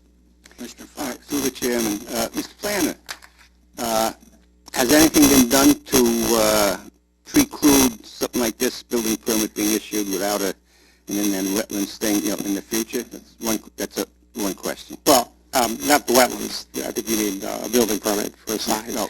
Well, I think in the future, I suspect Mike is not going to sign off on any more sign permits that are hanging from trees. I will hazard to guess that. And this, I don't know. If the town if the town manager does have, has the ability to enforce, does she have the ability to rescind the building permit? No. Okay, thank you. I would refer to Commissioner Claffey, who was a building official at one point. Supersedes that. Excuse me? The building permit and all that supersedes the zoning. We're not talking about zoning, we're talking about conservation easements. So if the staff makes a determination to allow something that maybe they shouldn't, when they do it and they get a permit, then you're saying that's it, that's the only recourse we have, it's done? Well, if the staff clearly made an error, that would be different. But the staff did not make an error. It's just difference of opinion. Yeah. Or judgment. Okay, but not an error. Yeah, it's not, he's, Well, I'm talking about the building inspector. The building inspector had met his structural requirements, so he approved it. Commissioner Woods? Mr. Chairman, I thought the solution to the problem, again, you were going to take back to the chairman of the Wetlands Commission or Conservation Commission and try to get a post in the ground. And doesn't this all go away if that can happen? Then we'll take it off the tree and put it on a ground post? But still, apparently their vote from their commission is that they don't want anything in that easement. And I can't find a spot where it's to put a post that's not in the easement. Okay. And from what I'm reading, it looks like it stays where it is for quite some time because the manager made it pretty clear that she's not going to do anything. I believe that she addressed it in 2 different emails and the packet. You saw I sent you everything he sent me. And the town attorney agrees with it. Okay, go ahead, Commissioner Payne. I don't think the town attorney gave his opinion on it. Yes, he did. Yeah. Yeah. Yeah, it's in there. His opinion was that the town manager could,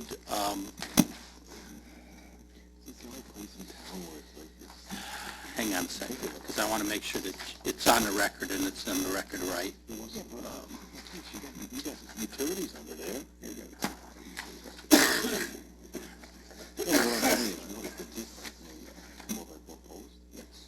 The town attorney stated in an email that if it is an easement encroachment violation, it was with the executive branch, the town manager's office. He further stated that it is within my discretion, and this is the town manager talking, whether to act or not, and that a court would uphold the decision either way. My decision regarding this matter is to not act. That was the email from the town manager to Zellick when he asked her if she would enforce the regulation. So if I'm hearing, I think we should help the Wetlands Commission and participate with him because we're supposed to be working together and if the town manager is not going to enforce this, I think the chairman of the Wetlands Commission is worried that she's not going to enforce other things that are on the Wetlands Commission. And so I think we should join along and Who owns the tree? the tree is in Who the, maintains it? Who owns it? it's probably probably owned by the property owner because it's, unfortunately, part of his property is in an encroachment easement.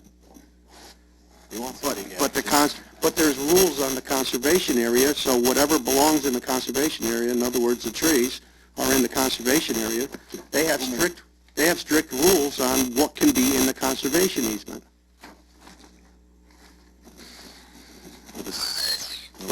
You allow this, then you're going to set precedents for other things. That's what I'm trying to understand, who owns and maintains these two pieces of,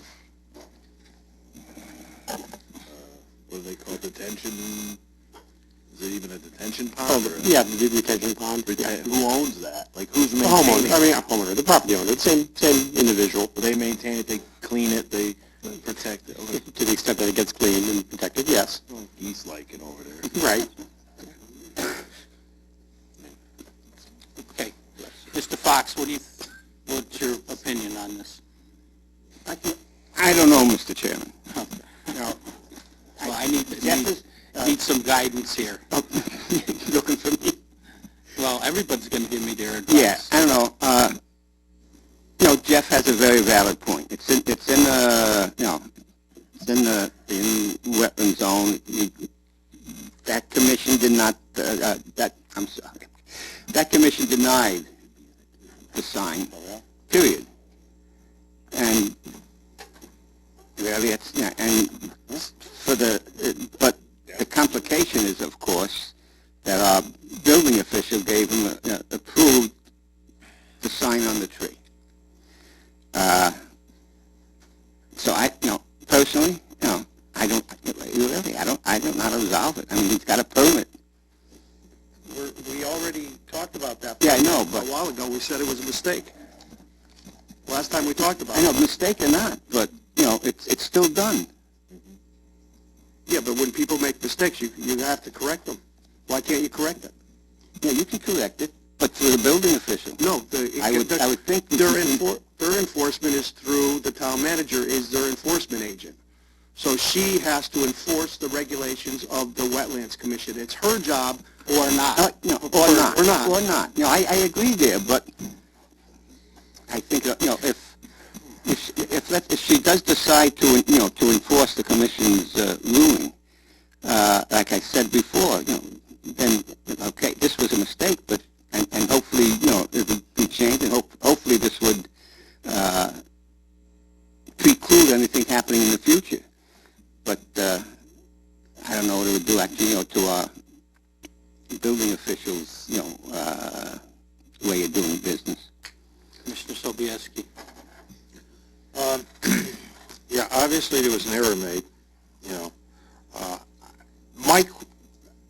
My one question I have is, will both of these commissions, if they go up to the town manager and say, okay, this is wrong, and she doesn't do anything, and she says, I'm going to keep what I have right now, and that's the end of it, what's our next recourse? Then Zero? it's up to the Conservation Commission to decide what's the next avenue for them. They could bring it to the council, they could,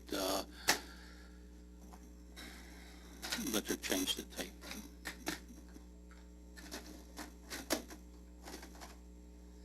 They could bring it to the council for advice as to, the town manager works for the council. That's Right, I would think that the council would have final say. If the council said that they wanted her to act and enforce the regulation, that she would have to comply with that. But I don't know. That's something that the Conservation Commission would have to decide. That's what I was asking. So it is, either way, no matter what happens, the final decision is with the town manager, and then the reversal or the next step would be to the town council. Yes. I just want to make sure I was clear on That's that. the way it would work. Yes. Okay. Mr. Woods, you were the mayor.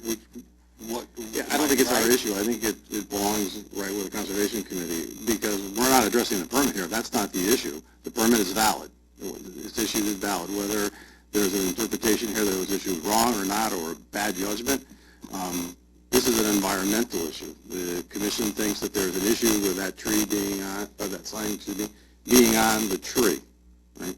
So I'd say it's their issue, not ours. So they need to resolve it. And I still say a 4 or 6 inch by 6 inch wood post or metal post in the ground makes us all go away. Commissioner Platt? I kind of agree with Commissioner Woods. I could go back and I could go back to Chairman Zellick and tell him that we've come up with a compromise that if he allow us to put, we could get it off the tree if he allows us to put a post in the easement. And if he says no, then I'm going to say, if we getting the consensus here, just stopping at Mr. Claffey, that you know, if they don't want to do it that way, then you know, it's up to them. We're not going with them to the manager. Commissioner Camillo. You have to do that. Huh? Talk to Jeff. Yeah. Could you move the microphone in front of your water? Yeah, good, thanks. They don't hear Mr. that well Payne. anyways. I think what you're proposing is fine, Mr. Chairman. Okay. So I'm going to go back with the permission of this commission and tell them that there was an unanimous decision of the voting members that if he gives us, we get the sign off the tree if he gives us a location for a metal post, and then we will, and I will ask him if he would go with me to the property owner and ask him where he wants it, and I'll work with the zoning enforcement officer to try to get it done, if he wants to go that way. And if he digs his heels in and he wants to do something, then it's out of our hands. Okay, I got my answer. Thank you very much. That's what I was hoping you'd say, out of our hands. Okay. Next item on the agenda is public hearings. We have a couple of public hearings. Let the secretary read the procedures which we follow for public hearings. The order of proceedings at a public hearing shall be as follows. A, convening by chairman. B, reading of the notice by the commission secretary or a commissioner designated by the chairman to act in his stead. C, identification and location of the property involved by the town planner. D, a statement of the issue to be considered by the chairman or the town planner. E, presentation by the applicant limited to 20 minutes unless a specific extension is granted by the chair. F, persons wishing to speak in favor of the application limited to 2 minutes per person. G, persons wishing to speak in opposition to the application limited to 3 minutes per person. H, rebuttal by the applicant limited to 5 minutes total. I, rebuttal by the opposition limited to 5 minutes total. During a public hearing, it shall be within the discretion of the chairman whether the time limitation shall be varied slightly, provided the commission consents to any such variance. In no case shall the extension be for more than 20% of the allotment indicated above, or 1 minute, whichever is greater. Okay, read the first application, 05-18, special permit. Petition 05-18, special permit, section 3.15.3, outside restaurant seating at 3260 Berlin Turnpike, Plaza Stecker Restaurant. John Kennelly, applicant. Cleavon Newington LLC, owner Manuel Rubio, 3260 Berlin Turnpike, Newington, Connecticut. Contact continued from March 28, 2018. Okay, the applicant's representatives here can come forward. We had questions. This is a continuation of of a hearing. We don't want to rehear all the testimony that you gave last time. There were some questions, and you were going to come back to us with some answers and some clarifications. So if you would proceed. Mr. Chairman and Commissioners, thank you very much for hearing me again tonight. Specific thanks go to Commissioner Fox and Commissioner Woods for providing me with some sort of lozenges while I was having a coughing fit over here, horribly interrupting the Ridge developers' discussions. I apologize for my interruptions of the proceedings. I have a bit of a chest cold. To begin, I would ask just at the beginning that this again be continued for 2 weeks. There is some proposals that are out there. I've been talking to the fire marshal. regarding some restrictions to be placed on the application and the scope. I have a proposal too, made recently to the police regarding, as you know, and as I discussed at our last hearing, they had an issue with our application because it went about 10 months without us paying for the police services that were provided in 2017. We did pay that before I showed up. We made a proposal to actually put on deposit with the police force the estimated fees for whatever police services that are provided before the event even begins. Therefore, there being an assurance that the police do get paid no matter what. I have talked to the fire chief, the fire marshal, I'm sorry. I did not speak to the chief. I spoke to the marshal. The marshal discussed this with me and said, well, if the police are on board, I'm also willing to hire and pay for off-duty deputy chiefs or someone the marshal designates from the fire department to be on there for the enforcement of the life safety code as that applies. We'll put on, again, we will be more than happy to put on deposit ahead of time what the estimated fee for having one or two fire officials to be there at the time during the requested permitted hours. When I discussed this with the fire marshal, he said, that sounds like a good idea. We're a volunteer force, which I knew. We don't have specific real police powers. Therefore, you have to have the police there also so that we can work in conjunction with off-duty Newington police officers to enforce that. But he did think that was a reasonable suggestion to have off-duty fire officials there to make sure. So they're not. And here's the real what the goal of that is. So there isn't a call that's being made, and somebody's got to get up at bed, or somebody's got to come over and go check it out and say, oh, you know what, this place is too full. We understand, and the goal is to have it not get to that point. But if we have off-duty deputy chiefs or something like that standing there, they can enforce it right then. Nobody has to be bothered, and they're being compensated for enforcing it in real time. As I said to him, and as I said to the fire marshal and the police chief, I'm just trying to get to a place where everybody's comfortable with going forward with an event that is important to the fiscal health of my client. Cinco de Mayo is the biggest day of their year. It's probably earnings are 3 to 4 times what the average, say, Saturday is. It is important to them, so it's important to me to try to find some place that an application can go forward. There was a specific question that I couldn't answer at my last presentation, and that was the name of the contacted IHOP who has authorized our use of their parking and has no objection to this event and our application. His name is Max Duello, Duello, excuse me, surprised I hadn't coughed up to that moment. He's the manager in charge of that IHOP. I gave the name and contact information for the chief manager of the Lowe's. There was one other possibility. I'm not ready to fully fledge this out. I wanted to talk to you, Craig, about it before I did this, but I'm going to bring it up just because I don't want to play any hide the ball. One of the big problems was parking, obviously. That was really, I spent probably 75% of my conversation 2 weeks ago was about parking, controlling parking. Would the commission be at all amenable or receptive to the idea of using parking lots in, say, relatively close to City Park or on other private parking land, right, in which we shuttled people to and from? Would that help or assist some of the concerns I heard, and certainly the concerns I heard about Target?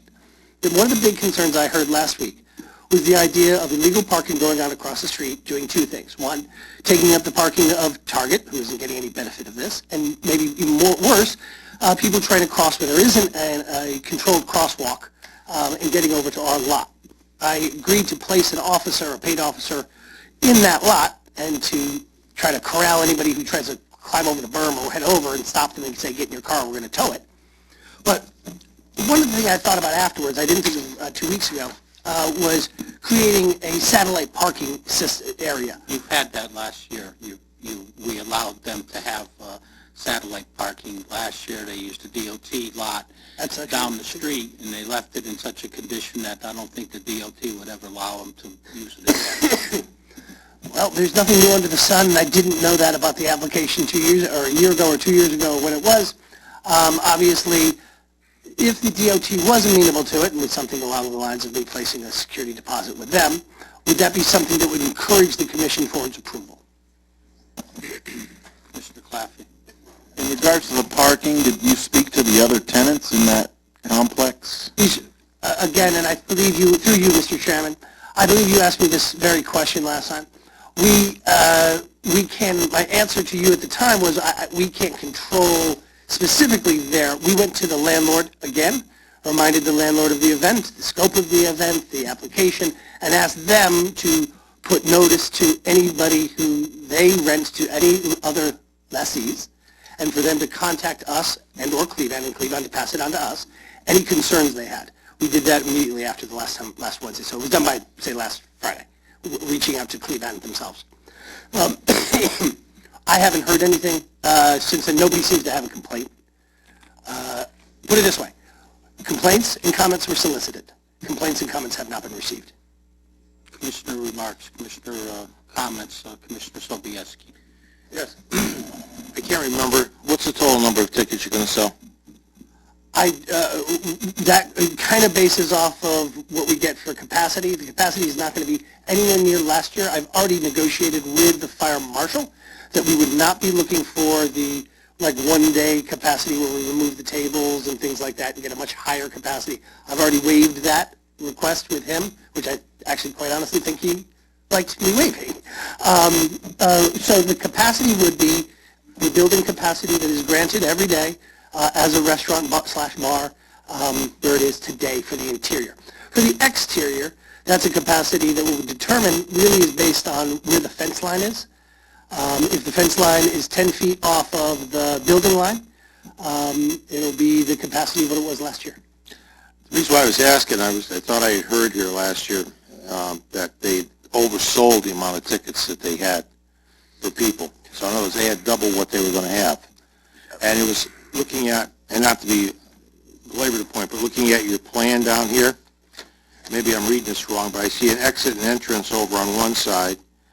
Then I come around the other side, I see an exit over here, and I don't see any way of controlling knowing how many people you have in this area. That was my concern here, because we have an issue that it gets oversold or however, and I believe, if I'm not mistaken, am I correct, Mr. Chairman?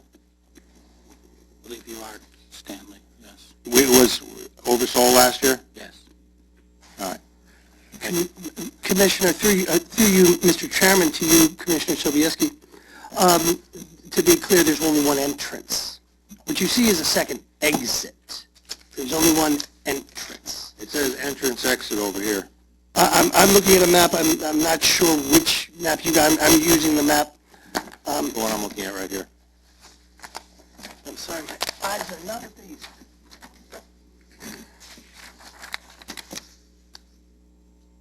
Yes, sir. Okay, now I see what you're saying. There's the entrance to the building. That is an entrance to the interior. There's also an entrance to the area that is exterior. The entrance to the interior is accessed by walking up the sidewalk. The entrance to the exterior space is you enter right near the parking lot. You see exit entrance, top of the kind of yellow outlined area. There's a smaller, and below that and to the left, that is an entrance and exit. That is to the structure itself.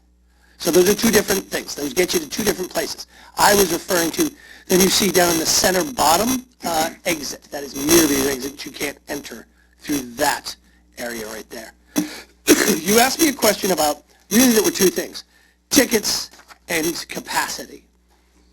You could sell an infinite amount of tickets, and if no one actually shows up, you never have a capacity. You could sell just the right amount of tickets, but if no one ever leaves all day, we could have a real capacity problem. Tickets only have a very generalized relationship to how many people you got standing on the place. People may come there and spend 2 hours. People may come spend 10 hours. It's going to come down to controlling, letting in the next person. So you're standing at a door, you're standing at the exterior entrance at the top of that. Unless you have people who are counting everybody that comes in, and then everybody that passes past them again, and keeping a running count, and having a count that is the reasonable number for the square footage that we have, which is determined with the, say, fire marshal of the police. That's what matters. Selling tickets doesn't really matter. It matters is they hard control points of entrance and exits. That's what's critical. I don't mean to criticize. I'm just saying there was, and last year it actually didn't get way oversold exterior because the weather was bad, if you'll remember. And actually the exterior was not a capacity problem. The problem was the interior was a capacity problem, right? So the people selling wristbands and everything like that, well, no, we actually didn't sell as many as we'd liked because it was kind of drizzling and it was it was cloudy. It was letting people into the building. All of that, either of that, is only controlled by having a hard count on everybody that walks in and everybody, and I mean that by two words, every individual that walks in, every individual that walks out, and having that as an enforceable number. And if I have an officer at each of those places who, you know, if they just do them with literally those little things with your hand. And if a cop, off-duty officer is watching it going, and quite honest, they're going to have more of a feel from it just by the vibe of the building and just by the vibe of the crowd. But it doesn't come down to tickets, is I guess what I'm saying. We didn't sell a lot of wristbands for the exterior, and it wasn't that successful. And there was never a problem about how many bodies were there, because not many people went to that one.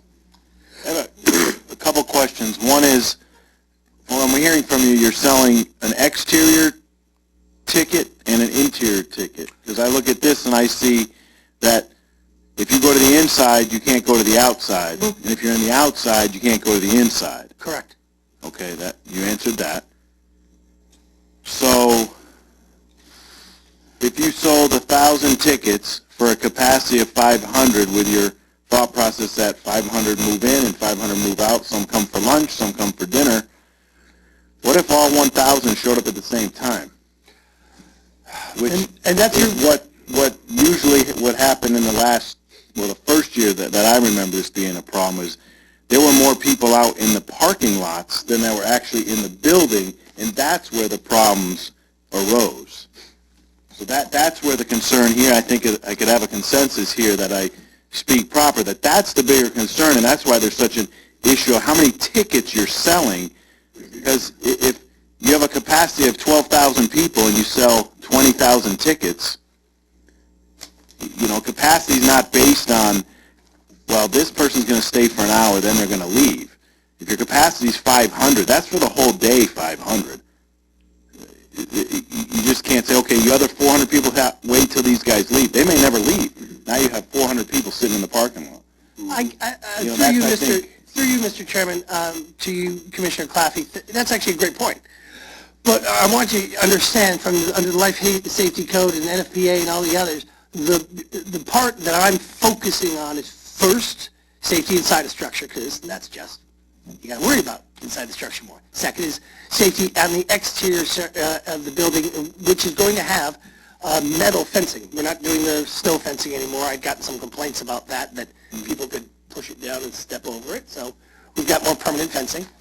So those are my two biggest concerns. To be quite honest, I'd heard complaints about people visiting for this event using up other people's parking.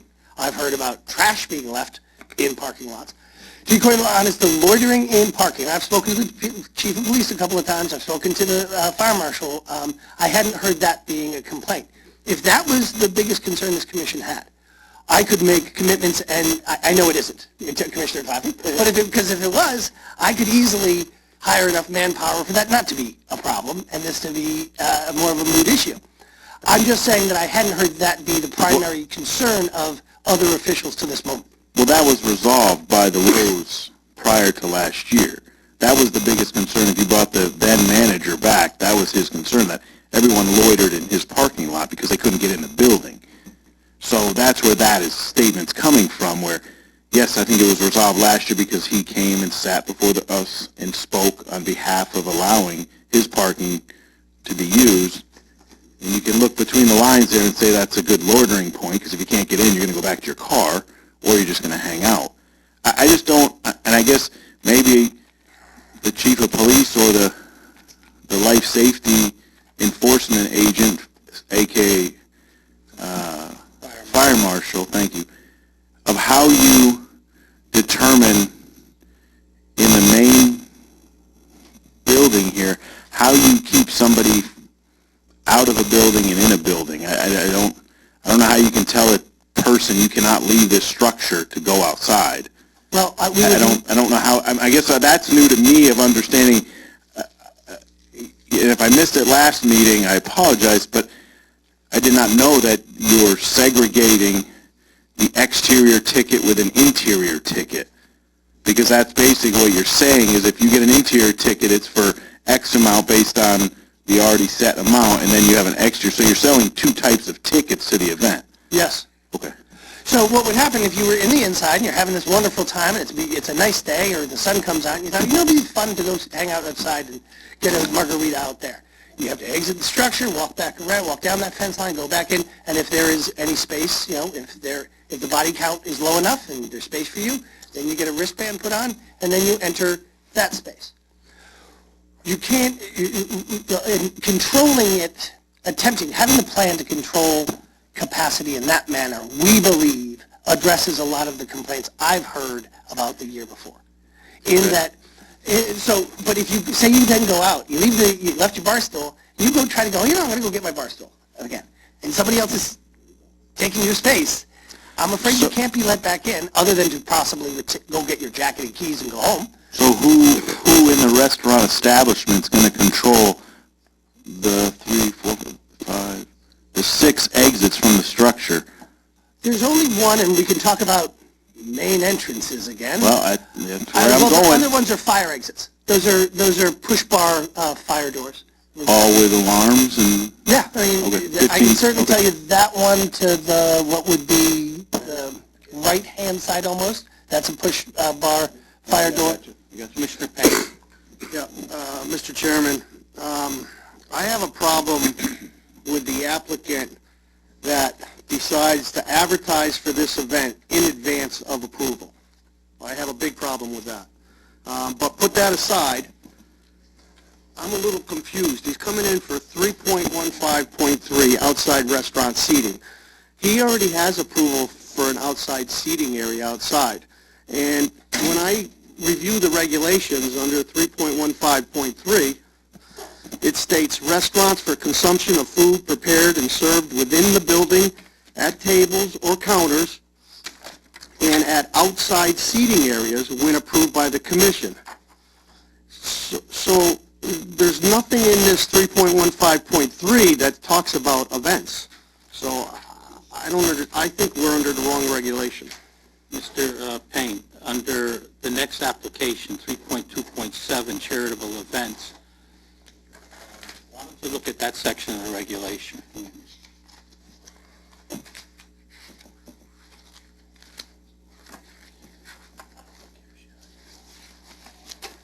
I think that, So that regulation is 3.2.7, charitable, religious, social, and civic events. The use is for the direct support of said local, charitable, social, civic, or religious groups, provided that such use shall be limited by such restrictions and/or conditions as the commission may impose. Mr. Planner. Right. The reason they're here under 3.15.3 is because Plaza Azteca already has a special permit under 3.15.3 to have the outdoor dining. What they're here before you is actually in a sense, a modification of their existing special permit. That's why they're here. They're modifying their current special permit. But nothing allows, under 3.15.3, nothing allows you to modify it for an event. There's no language under 3.15.3 that talks about events. Well, the only place that events are talked about is under 2. Yes, you're right, and Attorney Kennelly kind of alluded to this at the last meeting when he said that, in a sense, they don't need your permission to conduct this event because they're a restaurant. They don't need your permission to conduct the event. What they need your permission is to exceed the normal amount of outdoor seating, and that's why they're here under 3.15.3. If that was the case, would that not change and hold true the life of that building then? Under 315.3, because 315.3, if I'm not mistaken, is if a structure needs outdoor seating and they're building it new like they did originally when they built Plaza Azteca, they got 315.3 approval for their front-facing exterior seating. They came back here and used this to change it. It would change it then from that day forward for the use of the building. Well, except for it's for a one-time event. But how do you use one-time events under that section? You just do. How do you just do that? Because it's your regulation, you're the commission. Yeah, but there's nothing in here, no language that addresses that. The only place that it addresses it under charitable events. Right, which this is not, so obviously that's not applicable. Mr. Chair, Yes. to follow your argument, Commissioner Caffey and Commissioner Payne, I don't have to be here because you approved it last year. And what you just told me, what you're arguing for, is that you have previously made a permanent amendment to the outdoor seating of this building, which encompassed a whole huge outside space. No, it does not. That is just the argument. Through you, very respectfully, Mr. Chairman, that is the argument that I've just heard. I don't believe it. I believe we are That here. might be what the two commissioners said, but it's not. You have approval for the seating that is encompassed to the west side of the building for an area of about 15 feet off the building for approximately 30 or 40 feet in length. That's what you have outside seating approval for. You don't have outside seating for that enclosed space that is encompassed by the yellow line. Mr. Commissioner, Chairman, just a point of clarification. I agree with you. But I do say, I do point out that this permit has been granted multiple times in multiple years in the past, along with basically the same outline. And if the argument is a approval gives us, you can't approve me now because anytime we approve that, then we've just made it permanent. Well, you've already you've already made that permanent by an earlier approval. We're merely looking for a set number of hours to throw a party that is important to our fiscal success that we'd like to do with everybody being as comfortable as possible.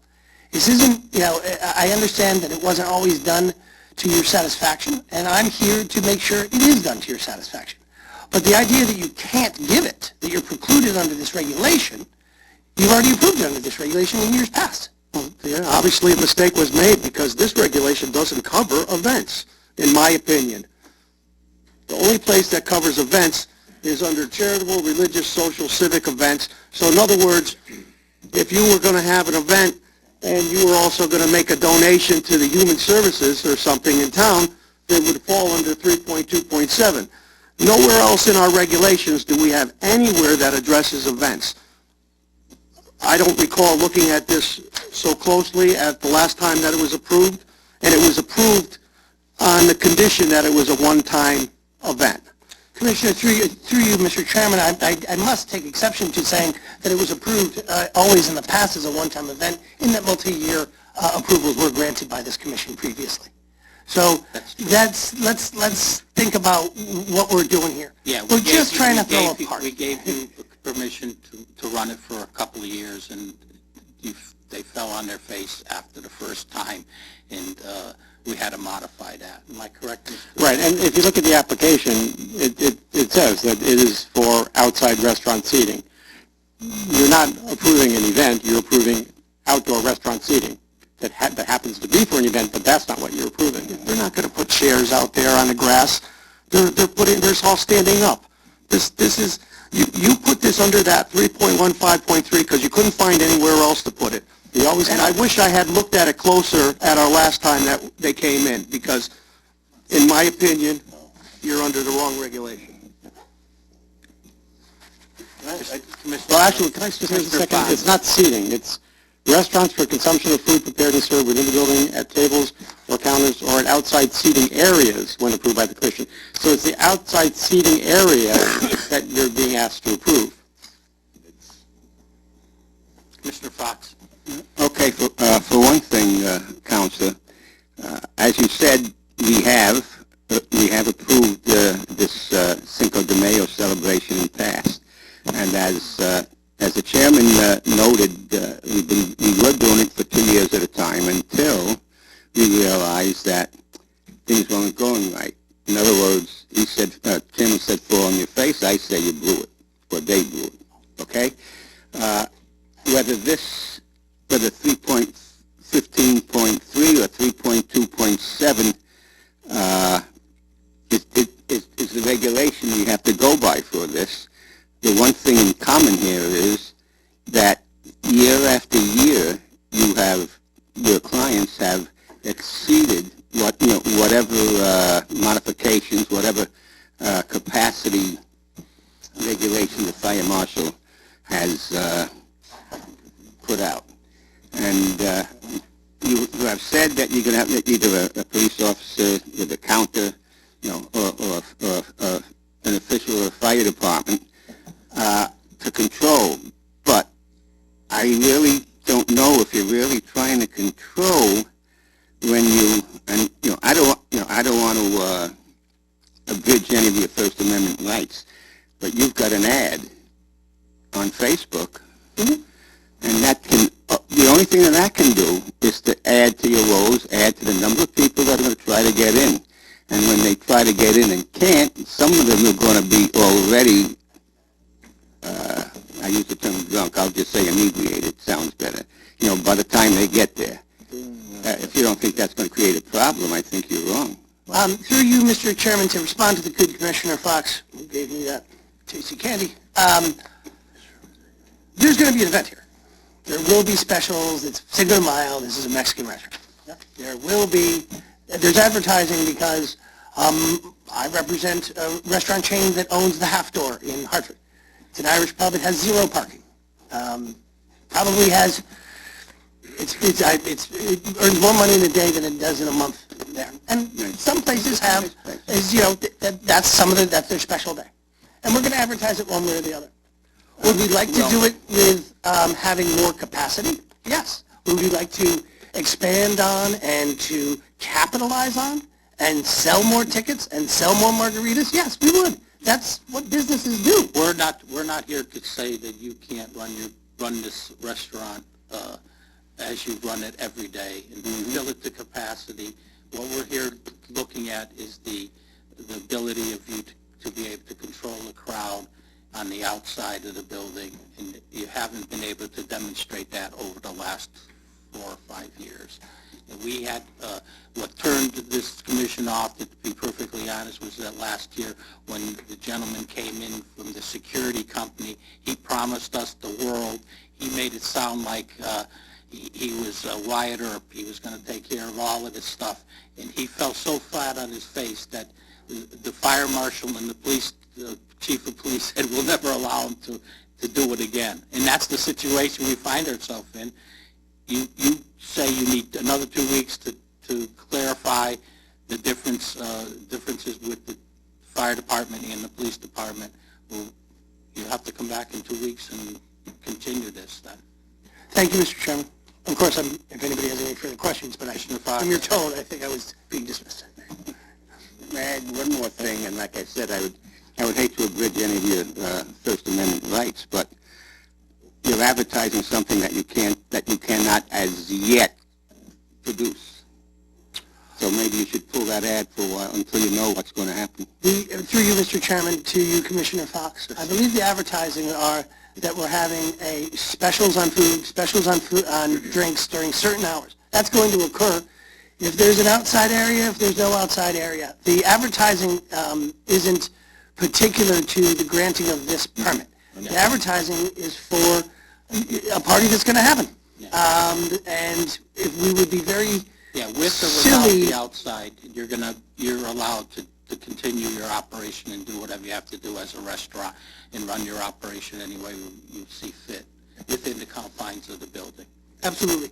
And Commissioner, Chairman, Commissioners, thank you very much again for coming back. We're going to leave this application open, public hearing open for another meeting, and you'll come back and report on your findings from the police and the fire marshal. Thank you, Mr. Chairman. Thank you. Welcome. Thank you. Please read 1118.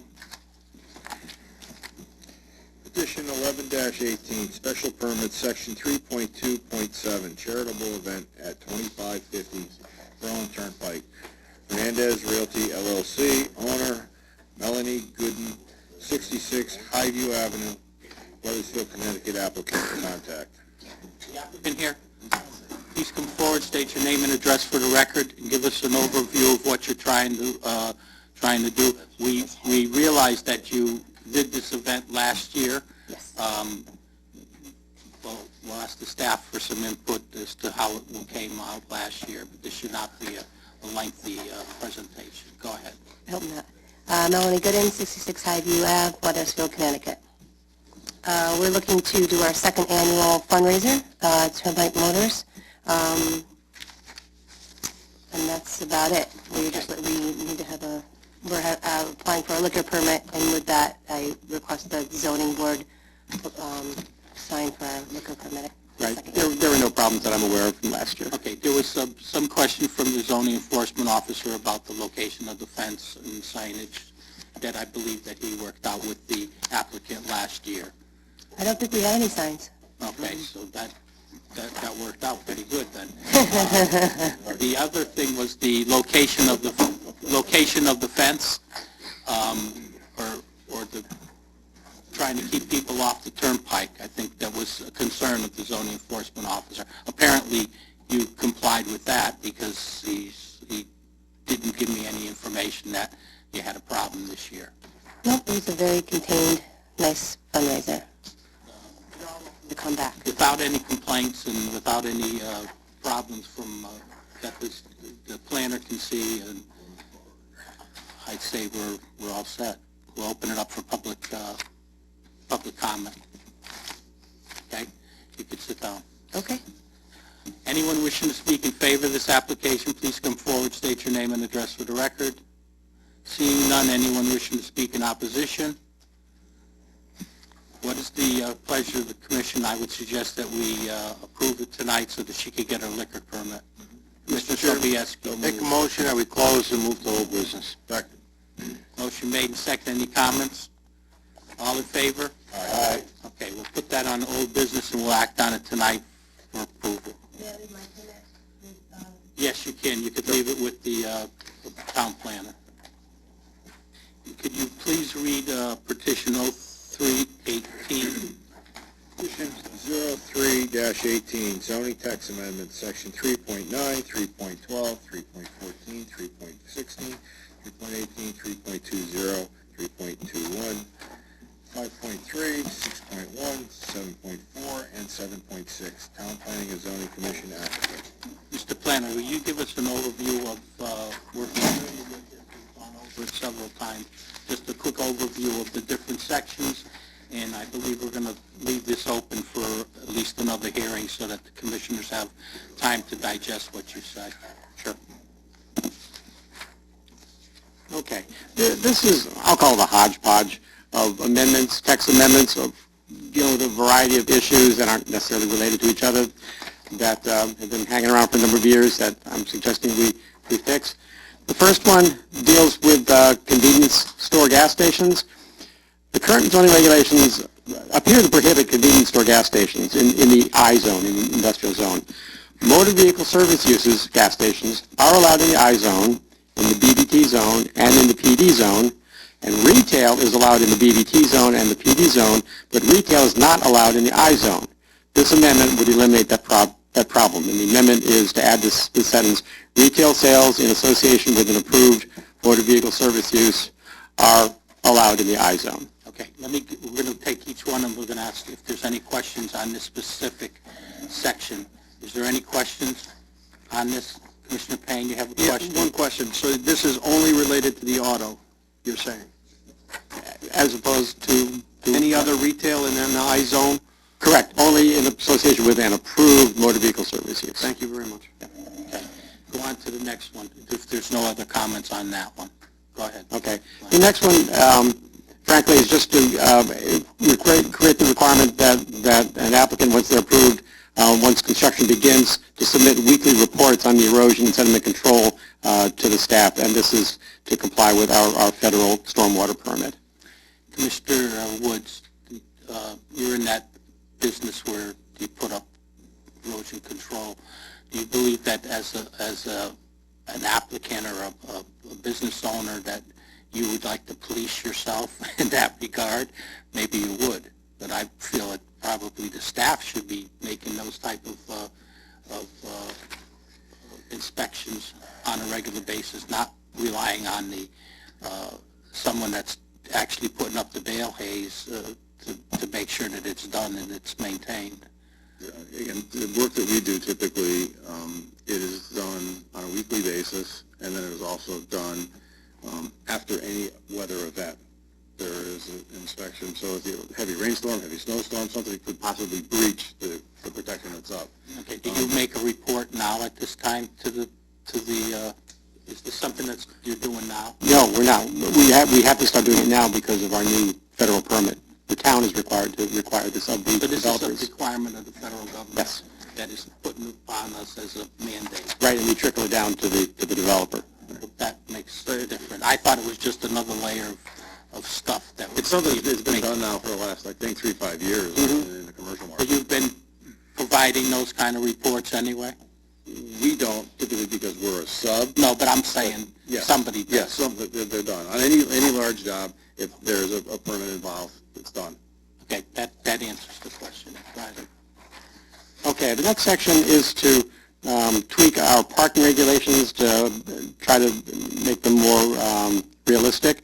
The first section, the category is theaters, places of assembly, amusement, recreation, and education, which is a pretty broad range of uses all in one category. Currently, the requirement is one space for every 2 seats or one space for each 3 persons based on the fire marshal's rated capacity, whichever is greater. That hasn't worked for a long time for a number of reasons. So I'm suggesting we change it, we replace it with one space for each 4 seats or one space for 9 linear feet of fixed benches or 300 square feet of gross floor area. One space for every 300 square feet of gross floor area. So this more realistically deals with the different types of theaters and places of assembly that we actually have in Newington. And I got those numbers from reference works. Those are appropriate. Those are average for other towns.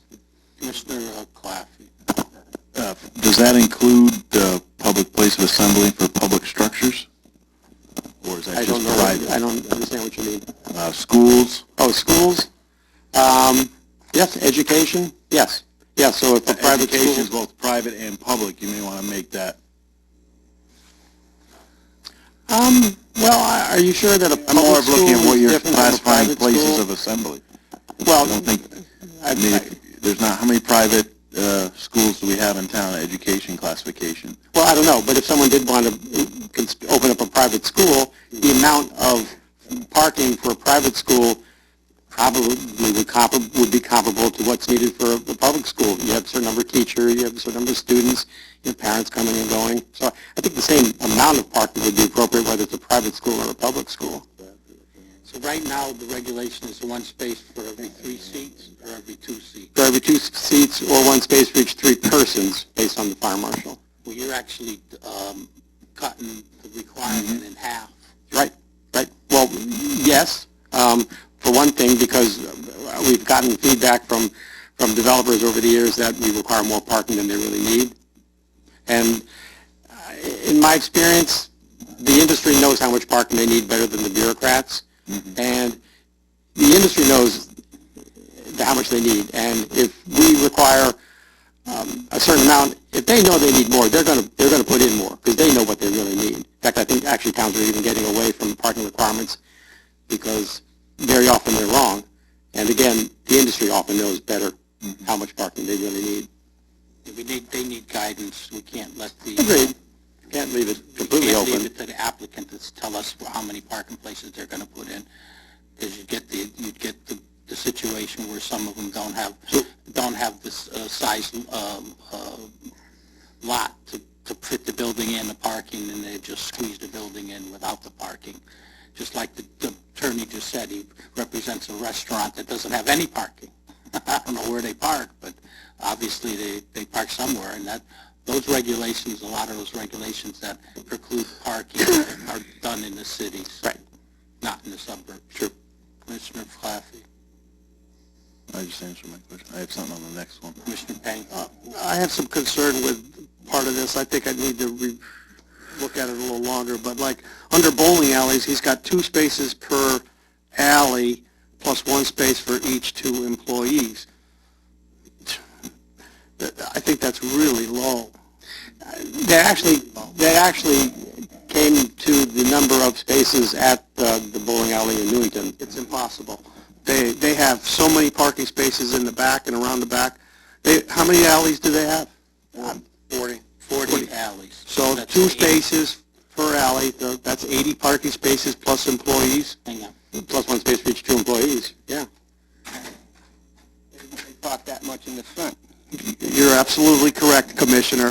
Thanks. You think this is more than they have or less than they have? Way less. Way less. Okay, I can revisit it. Okay. I have a question on that. I'm going to laugh when I say this, but can you define similarly configured activity? I mean, Frankly? because we don't have good definitions in our zoning laws to begin with. I'll tell you exactly, I'm thinking of Montana Acts. That's Montana Acts, that was in my mind when I wrote that. So, no, I know. Okay, right. But I guess with the whole parking, because I go, and I know we can't, if you go to the Newington hockey rink, they let some of their parking be used by the VA.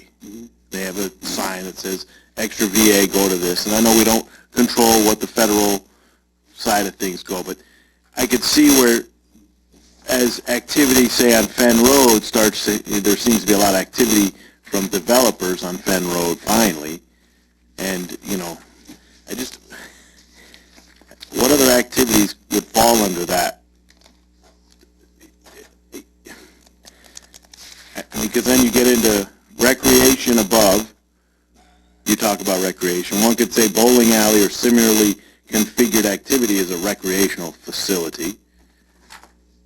I think the planner was trying to equate the axe throwing lanes to the bowling alley lanes. But then we're okay, I Yeah, just, right, now, the skating rink?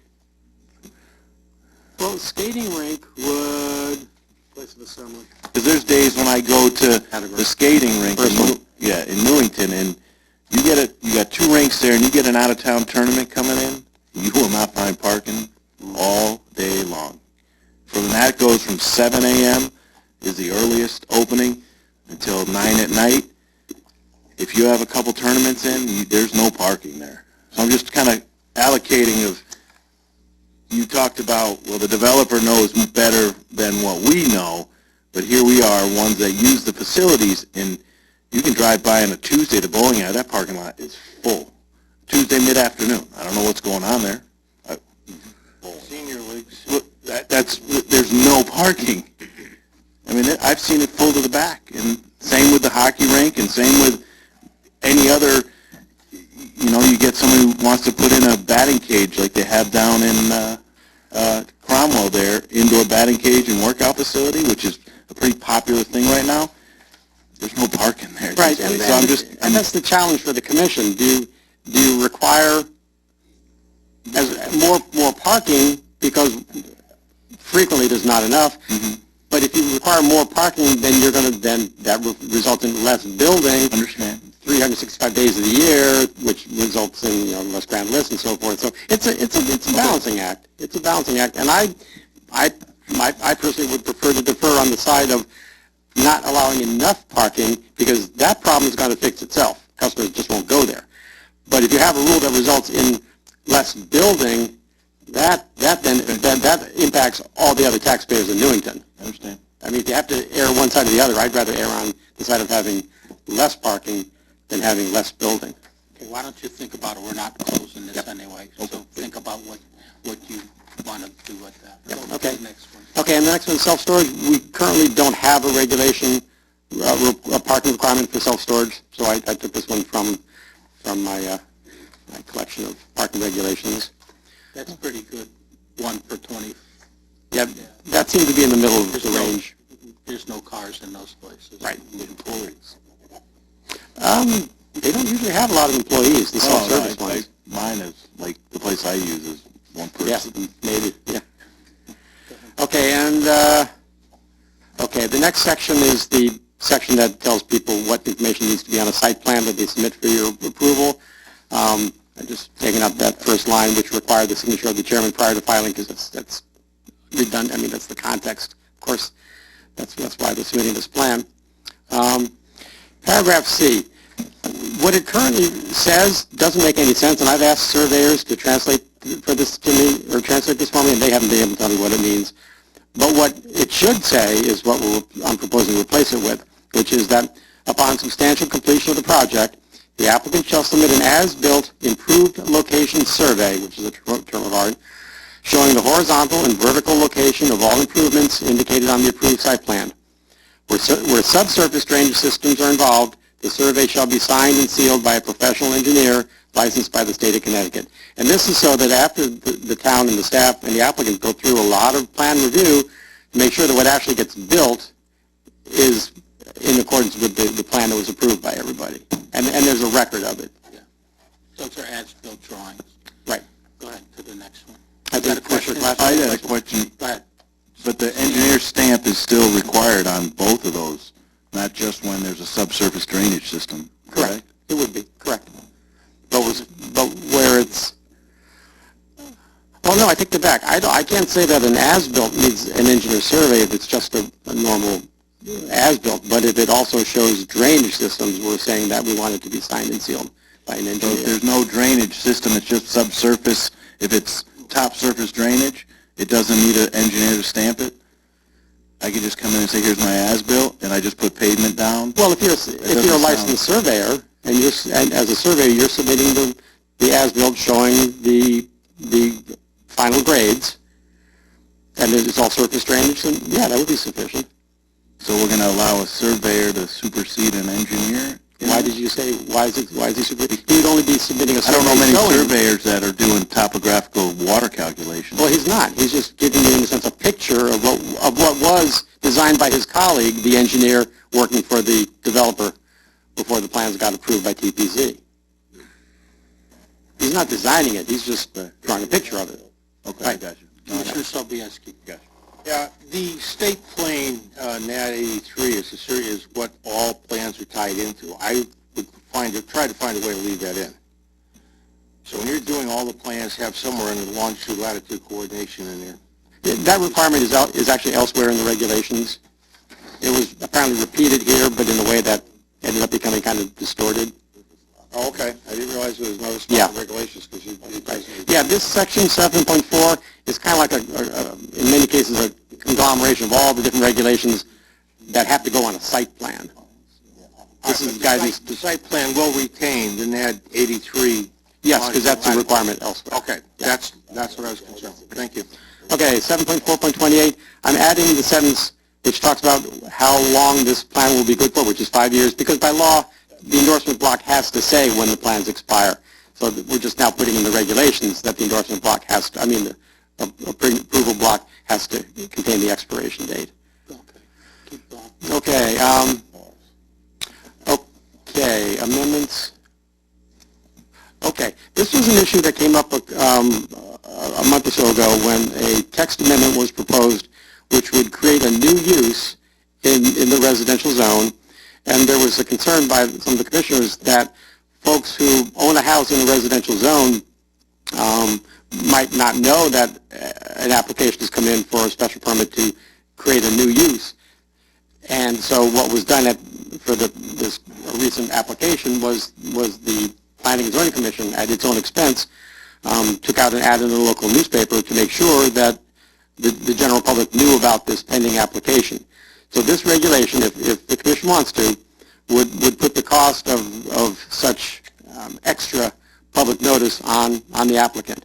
Now, this would have to be approved by the council, because the town council approves all of your permit fees.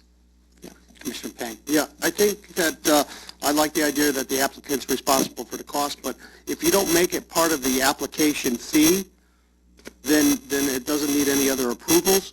And so the applicant would come in for scheduling, and if it was a change of zone, let's say it was something to do with changing something in the PD zone, then we would ask him to send a letter out Or an ad in the or a letter out, and then he would have to comply with what we're requesting, and it's his expense, and that's it. So why do we have to Why would it be part of the application fee? Well, because if it's not well, it has to be in your regulations, or else you can't I impose on understand, it. I Impose understand it, it has to be in the regulations, but I'm saying, don't make it part of the application fee. Make it an add-on, something that the commission asks him to do at his expense. And we would define what it is at the time of the hearing. It could be a ad in the paper if it was a neighborhood type thing. Maybe it's a letter to 50 people or 100 people instead of just the typical abutting property owners. So it's just another expense that he needs to incur, just like hiring a surveyor or his engineers. How would you determine how much to charge as part of the fee when you don't know what we would require them to do? Okay, good question. All right, okay, yes, I understand what the commissioner's saying. Any questions on that? Do you understand what we're doing? Commissioner Sobieski. Does it matter which paper would go into, or just any paper in general? That's what I'm asking.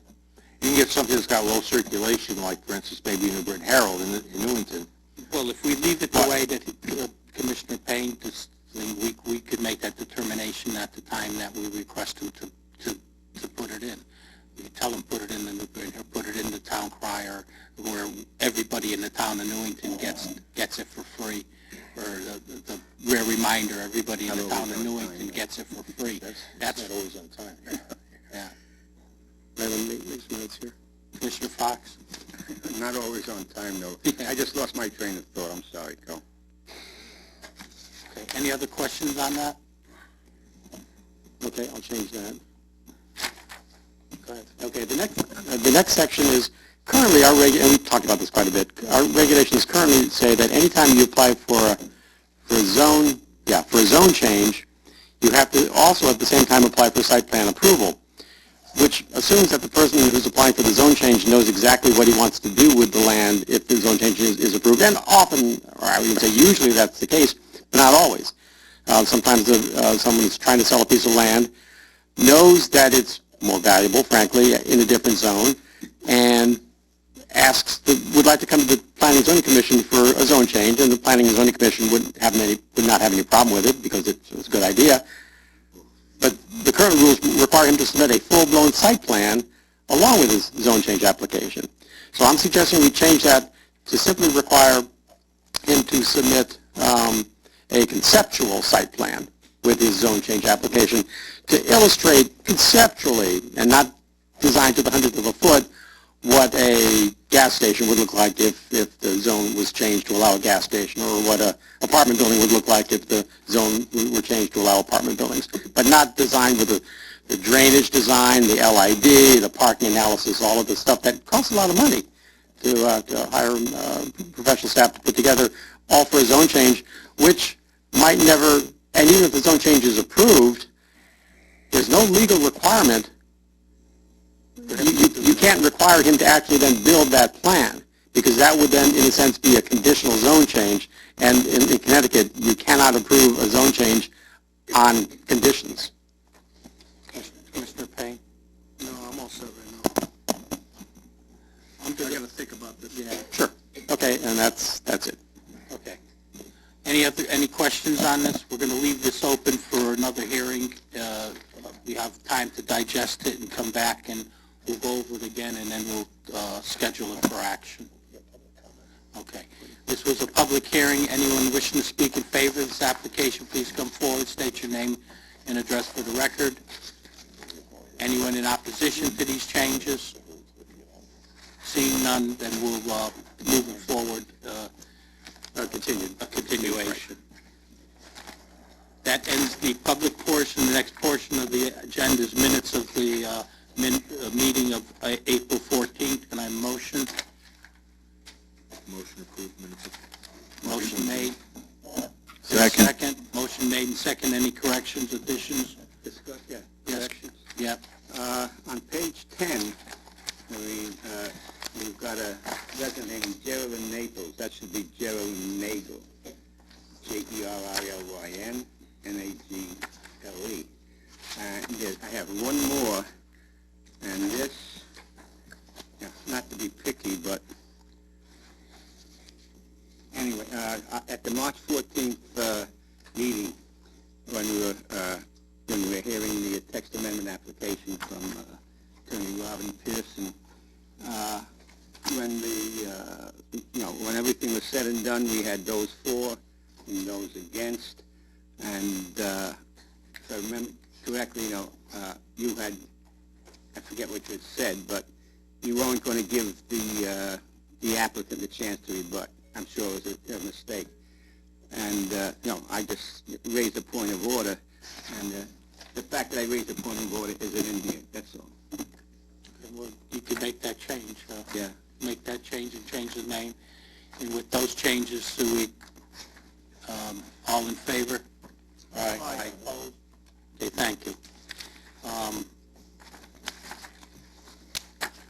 Next item is new business. That was just the 14th. 7 minutes to Oh, approve. there's another, April 28th. Can I get a motion? Make a motion. Motion made. Any additions, corrections? Seeing none, all in... You said April 28th. I'm sorry, March 28th. March 28th. Sorry. All right, good. Thank you for correcting me. All in favor? Aye. Opposed? Okay, new business. Petition 01-18, Mr. Secretary. Petition 01-18, site plan approval at 3443 Berlin Turnpike, Garrett Homes LLC. Applicant Edward S. and Laura Sermon, owners. Michael Sullivan, P.E. 355 Research Parkway, Meriden, Connecticut. Contact. Just state your name and address for the record, please. Good evening, Mr. Chairman. My name is Peter Alter. I'm a lawyer. I practice law in Glastonbury. Here representing the applicant with respect to this application. Mr. Chairman, I know that the Commission had an extensive presentation earlier, and so we do not intend to repeat that. Michelle Carlson, our engineer from BL Companies, is here and can speak to any particular questions that the Commission may have. There are two matters that I want to enter into the record because I think they're pertinent to the concerns that the Commission had at its earlier consideration of the site plan approval. First of all, we went to the Zoning Board of Appeals on April 5th, made our presentation with respect to a variance to secure approval for an intrusion of 6 feet of pavement in front of the 35-foot setback line that's been established along the Berlin Turnpike. 4 sitting members of the Zoning Board of Appeals were present. They heard our presentation, and then after the close of the public hearing, voted unanimously to approve the variance. So that, unfortunately, I can't present you with any minutes of that meeting yet because it only happened on April 5th. We're aware we got a report back. Right, thank you. The second item, which I think is also pertinent to your considerations, and you did present this to the Zoning Board of Appeals, as the Commission is aware, there is a billboard on this site, and as much as my client would be happy to be able to remove it, I've presented to Mr. Minor for the record a copy of the recorded deed that was executed and recorded by Exxon Corporation in 1974. And in that deed, Exxon specifically reserves the right in perpetuity to keep the billboard as its own. So it's been collecting the rent on the billboard. It's a good deal for Exxon. I don't own any stock in that company, but maybe I should. And the further language that I've given to Mr. Minor says that nothing that the grantee or a successor, which we would be, can be done that shall interfere with grantor's use and enjoyment of the aforesaid perpetual easement. So we can't do anything that would block the view of that billboard to southbound traffic. And we presented all that to the Zoning Board of Appeals, and they recognized that as a unique hardship and granted the variance as a result of that. Yep. Other than that, the application meets all of your site plan requirements, and now with the variance, we've resolved the issue of an adequate drive lane in front of the building as well. And you have, in addition, Mr. Minor's memo of April 4th as well, indicating that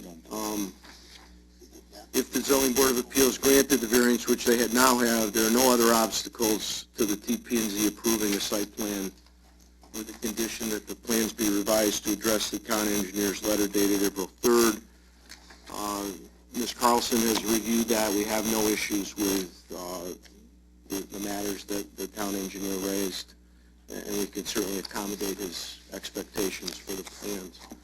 On that basis, we believe we meet all of your site plan requirements now, together with the variance, and we would ask that this commission vote to approve the site plan. Happy to answer any questions, as well as Michelle, if there are technical questions regarding the site plan. Have you gotten the billboard within the easement? Has that language been changed in the land records? Once it has not been changed as of yet, we are indicating on our plan that it will be changed. It has to be changed. And we obviously can't do it until we take title to the property, and as soon as we have that opportunity, it'll be resolved. Seeing that the Exxon had profited so well from having this billboard for so many years, you think that they could spend a little bit of that money to clean the thing up? It's an eyesore, and when you knock down that building on that piece of property, it's going to be visible from Hartford.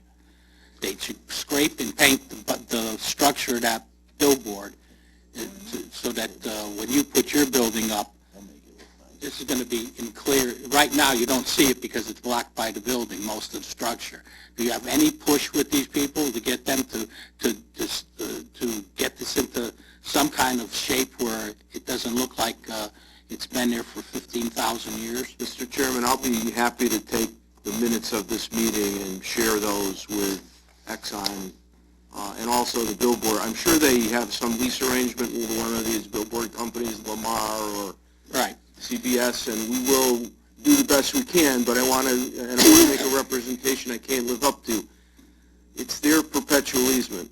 I understand that, but you should I'm happy you should to stress upon them that we're not looking at the fact that the thing is not even within the right-of-way. If we wanted to be sticklers, we could tell them to take the damn thing down. Because it's not even, it's the language as it is sets today, it's not in the right-of-way. I mean, if we go to this commission, we could say that has to come down because and not approve, not make any improvements here. But I mean, that's a real simple. If you're going to give them the minutes, which that's what I got to say about them cleaning that structure up. I'm happy to do that. Okay, as long as you could at least attempt to get that cleaned up would be big for us. I will do that. Okay. The other thing that I'd like to bring to your attention, this is more for your engineer. The plan that we have in front of us now shows that these blocks on the ground, the pavement blocks, pavement blocks. My suggestion to you would be that you eliminate those and you blacktop right up to where you got your waiver from the Zoning Board of Appeal, right to the curb. Because I don't think that this serves any purpose at this point to have those. But that's just my opinion. I would ask for clarification from the commission. If they feel that it's necessary, they will go forward with it. But you went to ZBA, they gave you the 6 feet, and I don't think that this serves any purpose to have pavement there, because pavers, because they're not going to last. Mr. Chairman, Michelle Carlson, BL Companies, licensed professional engineer.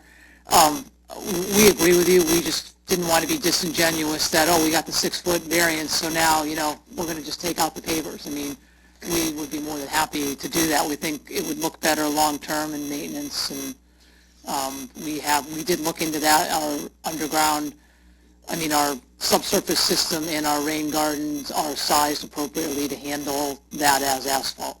Okay. Any commissioner see anything wrong with us eliminating them pavers? Commissioner Woods, you're in that business. Do you think they would hold up? Yeah, they would hold up, so, but I don't have a problem with being consistent and having it paved. They have the variance, they can pave it now. The question I do have, it looks like now there's a grass island. I thought the whole purpose was the trucks to pull in, head north and back in to the west side. So doesn't that new island interfere with that? No, the trucks can make it. They can? Yes. Yeah, the truck, that island was bigger, and we shrunk it down, actually, because we have to maintain and meet an interior landscape requirement. Yeah. And we ran the truck template on that, and it does work. Commissioner Camillo, yeah, What kind of truck?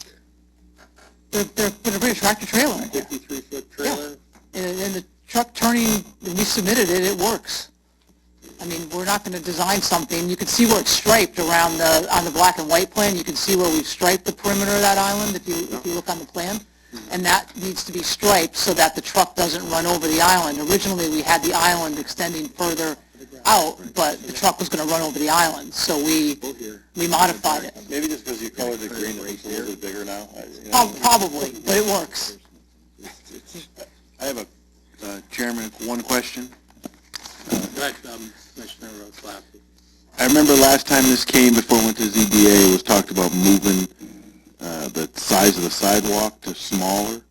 The depth, was it now back to the original? It's 4 feet. Everything that we presented to you at the last hearing, we maintained. Went from 5 feet to 4 feet to grab that extra Correct. foot. Oh, okay, So that- they did that. didn't have to go for 7 feet Correct. of a variance. Right. Okay, that was my question. That is And then what about this, is there any sidewalk on the south side of the building that, Can you go back to the black and white, Craig, just because there's so many iterations, I want to make sure. Yes. okay, I see it now. Yes. Yeah, okay. It's easier to see on the black Yeah, and but, white. okay, the left side has a sidewalk, Correct. the front? Yes. has a okay, thank you. You think it's It's going to be tight. It'll be tight. We've done tighter and it fits. I'm not going to say trust me. We do The problem this. is you have experienced drivers and you don't. And you get a guy tired, he's at night, and he pulls in there, that grass won't last a couple weeks. I've seen it work.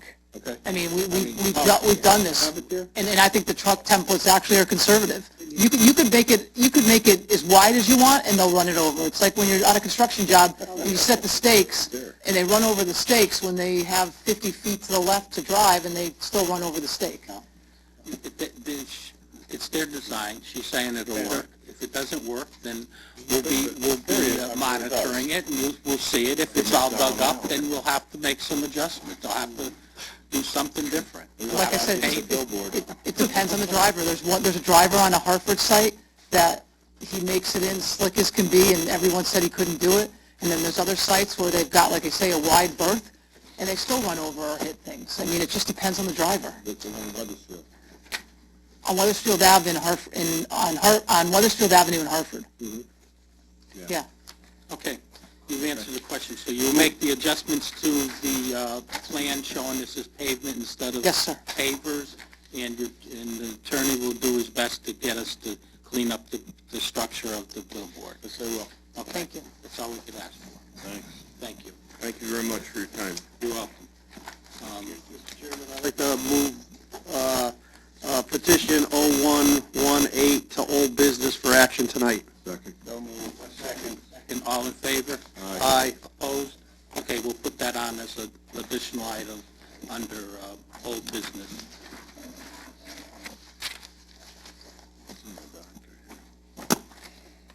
Next item is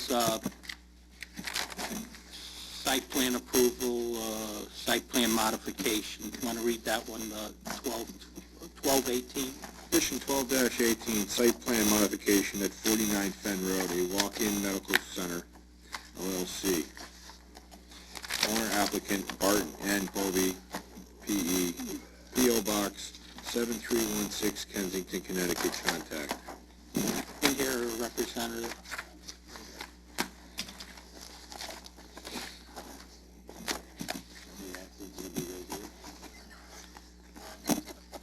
Mr. Chairman? Yes. Reading the staff report, it mentions something about the applicant buying some land from the town of Newington. And if that's true, I haven't seen an 8-24 on that.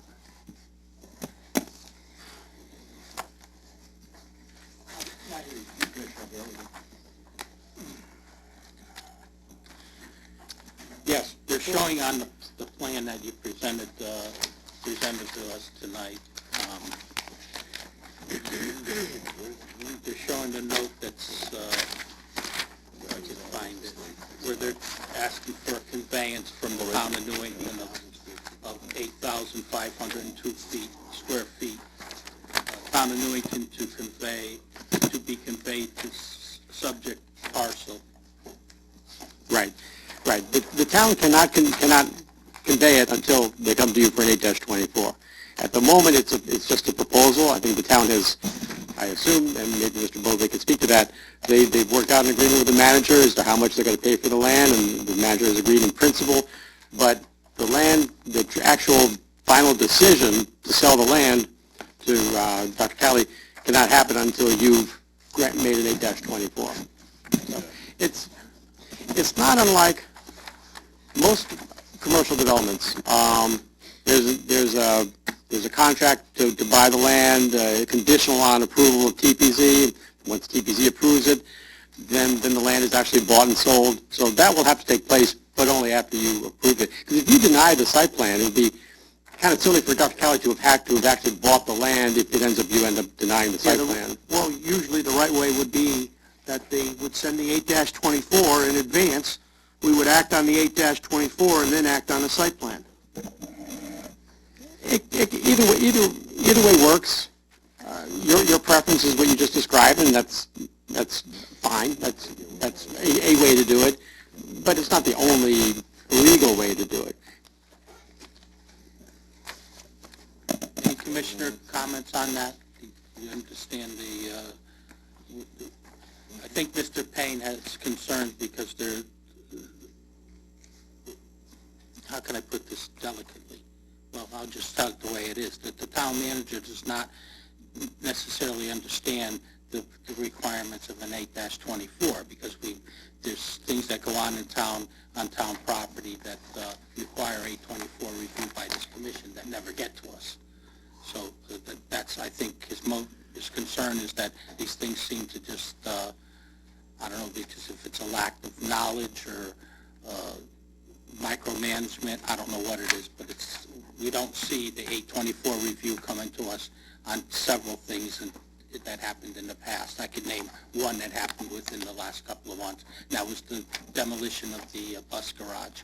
That required an 8-24 review, and it never came to the zoning board. So I think that's his concern. But any comments from the commissioners on that? So where is the land that the town owns? If you look on the first page, 1 of 1, it shows you an art area. Mr. Bove, is that on the thumb drive you gave me? Yeah, if you look on the existing conditions drawing. So which one would that be? That's... Oh, I gotta go back, I guess. You'll notice the two parcels, I'll introduce myself in a second, but the parcel to the right-hand side is the original parcel that Dr. Kelly owned, and then that little, almost like a slice on the left-hand side that kind of works up where Craig is pointing is the portion of Barber Road, the old abandoned Barber Road that was researched and found to be part of the property owned by the town, in which Dr. Kelly has worked with the town in purchasing. Let me just introduce myself. My name is Bart Bove, professional engineer with MBA Engineering.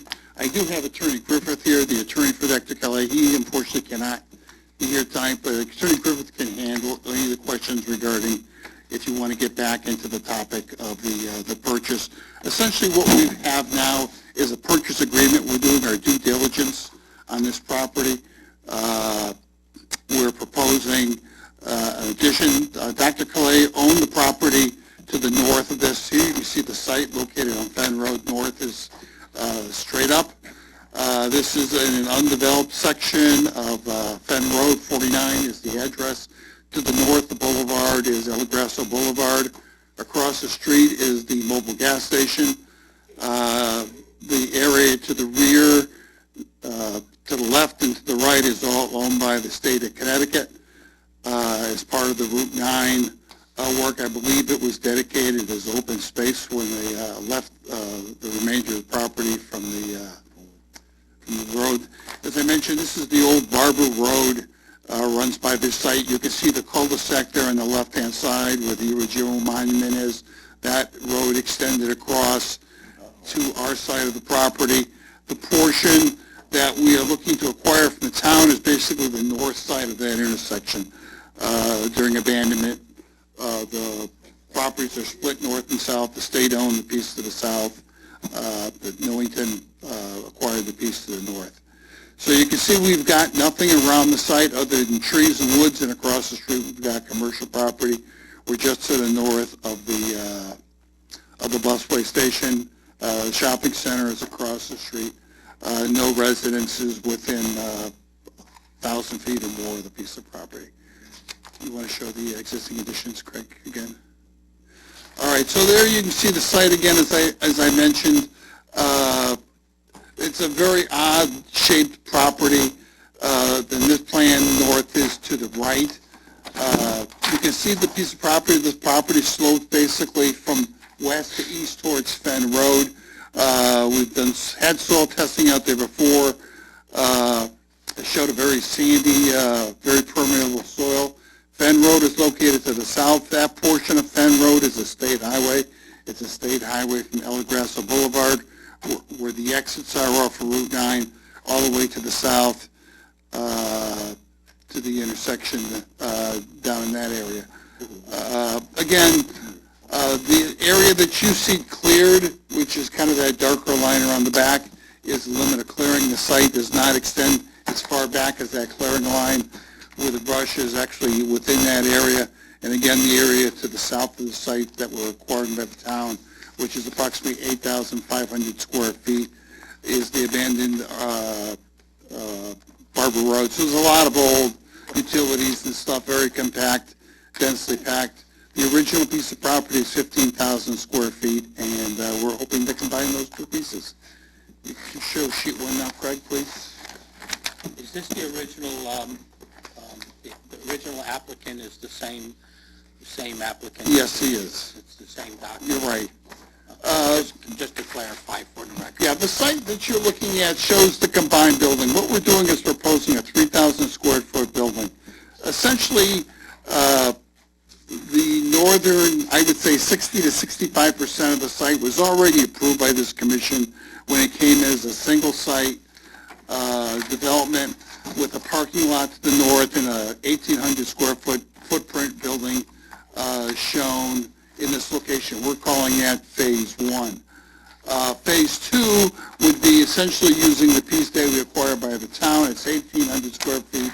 We're showing a second curb cut to the south of the site,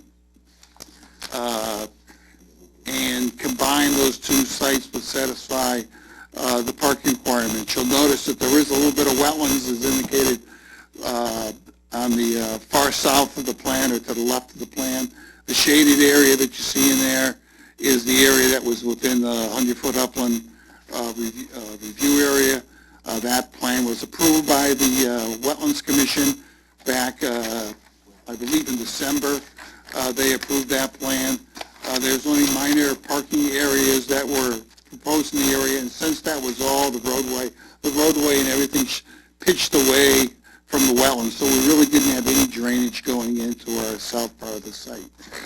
The building would be served by public water and an on-site sanitary system. I don't show it on that plan particularly, and I don't want to have Craig go through all the drawings to try to flip through. But if you notice the parking lot to the north, up in the northeast corner of that parking lot, we're proposing a sanitary system. That sanitary system is exactly as it was originally proposed in 2012 by Weston and Sampson. They kind of over-designed that site. We found with the usage in the building that we're capable of using the exact same system. I talk about usage. 1,800 square feet will be the walk-in medical clinic. He will build a facility there. We are showing both those sides being a medical type use, just making sure we're conservative on parking, so in case he puts rents out the 1,200 square feet and builds it for a regular office, the parking intensity would be less. Saying that, it's a very low intensity type use for this site.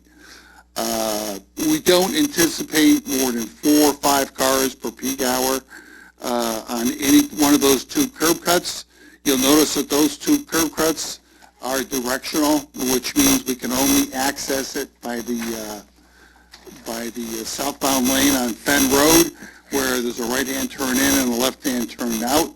Those turning movements are reinforced by the sweeping nature of the 2 curb cuts.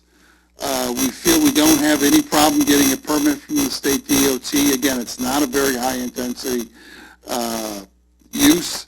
And again, I'm not certain where the permit process was on the 2012 application, but the driveway configuration on the north curb cut is exactly the same as a utility pole in the middle, so we're kind of fixed in place. The other 1,200 square feet to the south is going to have a less of an impact. Fenn Road in that location is 4 lanes with a turning lane on the south side on the left-hand lane, so trying to navigate across 4 lanes of traffic is not reasonable, and we don't anticipate anybody doing it, so we feel comfortable with this restricted traffic movement is on the site. What's the distance between the 2 entrances? It's on the plan. Don't have my glasses to see it. You zoom up on that? Right in the center, right below the state highway, Craig. 175 feet? Yeah, how much? 175, I believe. Yeah, that's about right. Center line to center line, yeah. Yep. Thank you, Craig. Why do they need 2 curb cuts on Well, we looked at different configurations, and it's a very unique piece of property from the standpoint it's very shallow. It does not give us the ability to, the number one, double stack, because once we start moving that building too far to the south, the building complete is only 100 by 30, so it's only 30 foot deep. We don't have the room to navigate a driveway around the north side of the building. We don't have the ability to bring a driveway across the front building line. So once you look at multiples of 60 for the parking and you move it down, the building gets very, very, very thin, not worth building at all. And this was really the only way that we could basically get this to work. We built phase 1, we looked at phase 1. It's only 1,200 square feet.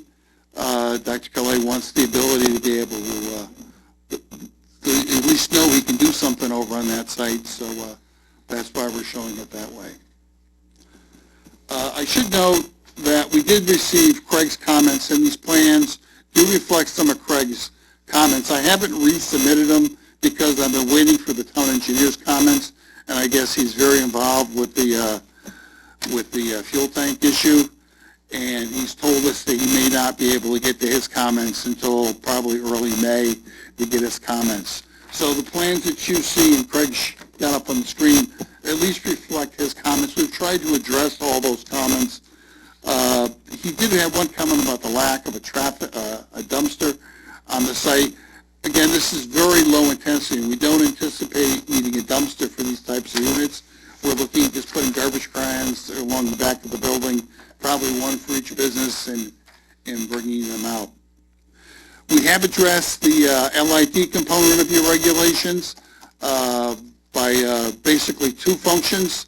The water that normally flows from the top of the chute down towards Fenn Road, we're looking to intercept that along the back and to the side with a surface swale, and then discharge at the northeast corner right along Fenn Road with a rain garden area. Again, this is a very sandy type of soil.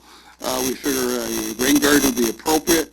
We had looked at the idea of putting in some kind of gravel swale to also help intercept that, but the proximity to the septic system, we couldn't meet code requirements, putting a pervious structure that close to the septic system, so we decided just to go surface and do a rain garden.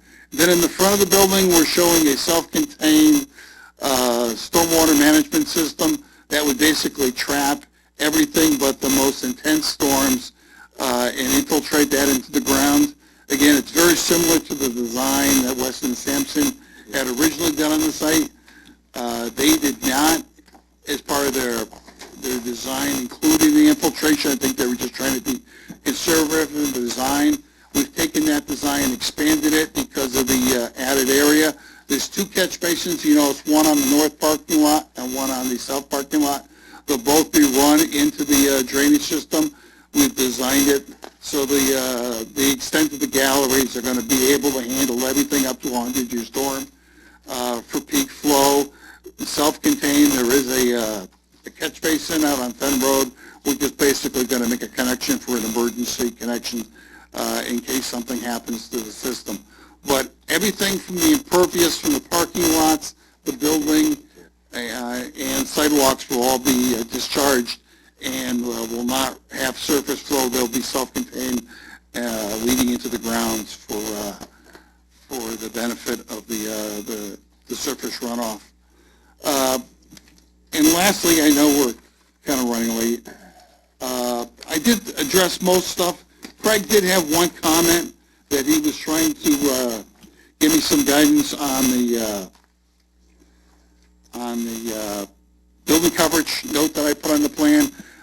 Craig and I exchanged some emails over the course of the day, and it turns out it wasn't so much the building coverage, but was the green space requirement within the building areas. I have looked at that. I think I overstated the required parking a little bit, so I think with a little bit of work and working with Craig, I should... Hang on.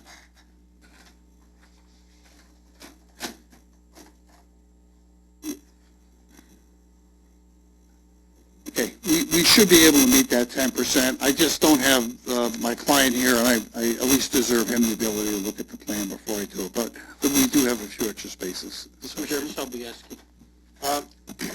Correct me if I'm wrong, is there not sanitary system sewers on Fenn Road? Not in that portion of Fenn Road. There's one further up north of... Closest one is on Holly. Okay, and the other question I had, I We see... talked about, when this first came in for the original portion, Stanley, we asked them that, can you tie into the sewer? We want you to tie in. Well, I said it was impossible because, not impossible, but it's like a mile away or half a mile. I don't know. Well, Commissioner Woods. Quarter mile. Stop and away. Shop is on The sewer's in the back of their building. in the back of the building? Right. I know they're on New Britain Water, Right. but it actually is not even mobile anymore. I forgot what it is now. But the gas station. Right. Mercury. In the corner. Yeah, I think it is Mercury. That's on septic? Or you don't know? I'm not certain what that is. I know the That's sewer... out the back? I'm sure it's in the back of the property, but we don't have any easements over the properties anyway to bring sewer across. The other quick thing, I see a 12-inch water line. That's active still? Yes. Okay, that's what I was, and that feeds up into Yeah, I believe college? I believe the water there is New Britain water. No, I know it's in Britain Water. I was just wondering if it was still active, that's all. Yes, I believe it is active. Okay. Plans that it's NBC. You got the note. Does it say NBC? I'll have to take a look at that. I just read the note. I just don't remember which page that was on. Here we go. Contractor shall install, yeah, NBC, right? Okay, I will double check NBC that. size to be determined by others. I appreciate that, but I'll take a peek. It is confusing Yeah. because they overlap. Right. And that's the problem with Barber Road. There are some utilities that are still in the physical road that were never... Stop and Shop has NBC sewer, New Britain Water. Mr. Chairman? Yes, go ahead. Is there a special reason why you're not providing safe means of access for pedestrians between Phase 1 and Phase 2? There's not a good reason. Basically, we feel that the two businesses will be separate, and, they'll use each other parking lots. I guess we could make that connection across between the two. I'd hate to take away from our green space calculation, but it is possible to make that interconnection. I was just thinking, just in case somebody's over at Phase 1 doing something and then decides to go over to the other side. There is a walkway around the back of the building, but obviously public, you want to have those in a little more visible spots, so we can add that. All right, it had the appearance like you were going to maybe divide this up into two parcels or something. That That's what it wasn't the looked like. intent at all. That's not the intent? No. Thank you very much. Any other commissioner comments? You still have some work to do on this plan. We still have to wait for the town engineer's comments. And In a light of that, I would request that the planner talk to the, get us an 824 referral before they come back. can I Yes. Can I address that? Sure. I think I Yes. should clarify it. Okay, come on. Yes, Attorney David Griffith on behalf of the applicant, Walk-In Medical Center LLC. We are following we made an offer back in June, and there are a list of conditions with the offer. And actually, the first condition is coming to the commission for approval, coming to this commission. But along the line, we have to, before the contract's even signed by the town, there has to be 8-24 approval. There has to be council approvals. There are a couple of different types of actions that the council has taken. It's been outlined in the letter. You don't have the benefit of seeing it, but I've seen it, and we've gotten some extension just to get the approval. That's really the first step here in going forward. And the last step is the actual signing of the agreement by the town manager after all of the approvals have been obtained, including 8-24. So I wanted to make sure Commissioner Payne's question, which was, correct question, was addressed. Is there a reason why she's got you coming here first instead of an 8-24 and then council approval? Because this doesn't work unless you get 8-24 approval, then council approval, then site plan? I don't know the answer to that question. We made the offer. We got an acceptance of the offer and an outline, basically a roadmap in terms of what we've been asked to do. So I don't know the answer. Was that negotiated with the town attorney? Was that negotiated? No. Well, I don't know if the town attorney was involved. We sent in the letter and we received a letter back from the town manager. I can tell you that to date I haven't had any contact with the town attorney. I'm assuming when we get to the phase where we're actually getting into the contract itself, which we're not there yet, then I will probably be dealing with the town attorney. Mr. Chairman, I think you previously asked the planner to request the 8-24. I would agree with that.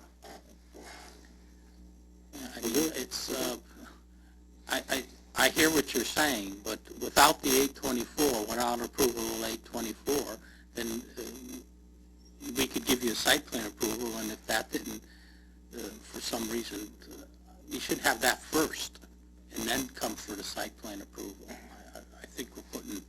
I think we put the procedure is not in sync. It's not in the right steps, I believe.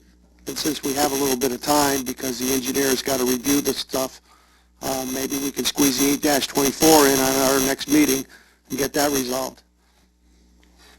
We're fine with that. If that's how you would want to proceed, we're fine with that. That's not up to us. It's up to the manager to give it, to direct it, to bring it to, ask the council, and the council will send us a letter saying, do an 824 review. Am I correct, councilors? Yes. So why don't you put that before the manager? And we have our liaisons are here, and I'm sure that they'll remember what we're talking about. I think we should do it sooner than later. And that helps you along with your process, too? Yes. Okay, appreciate it. Any other comments? We have some work to do, so should we just leave this open under new business? Yes. Okay, so we're going to leave this open under new business, and we'll take it up at the next meeting, and you'll come back and try to clean up the questions from the engineer and the town planner, and, okay, great. Where the hell are we? Business non-sufficient for public hearing. Or do we?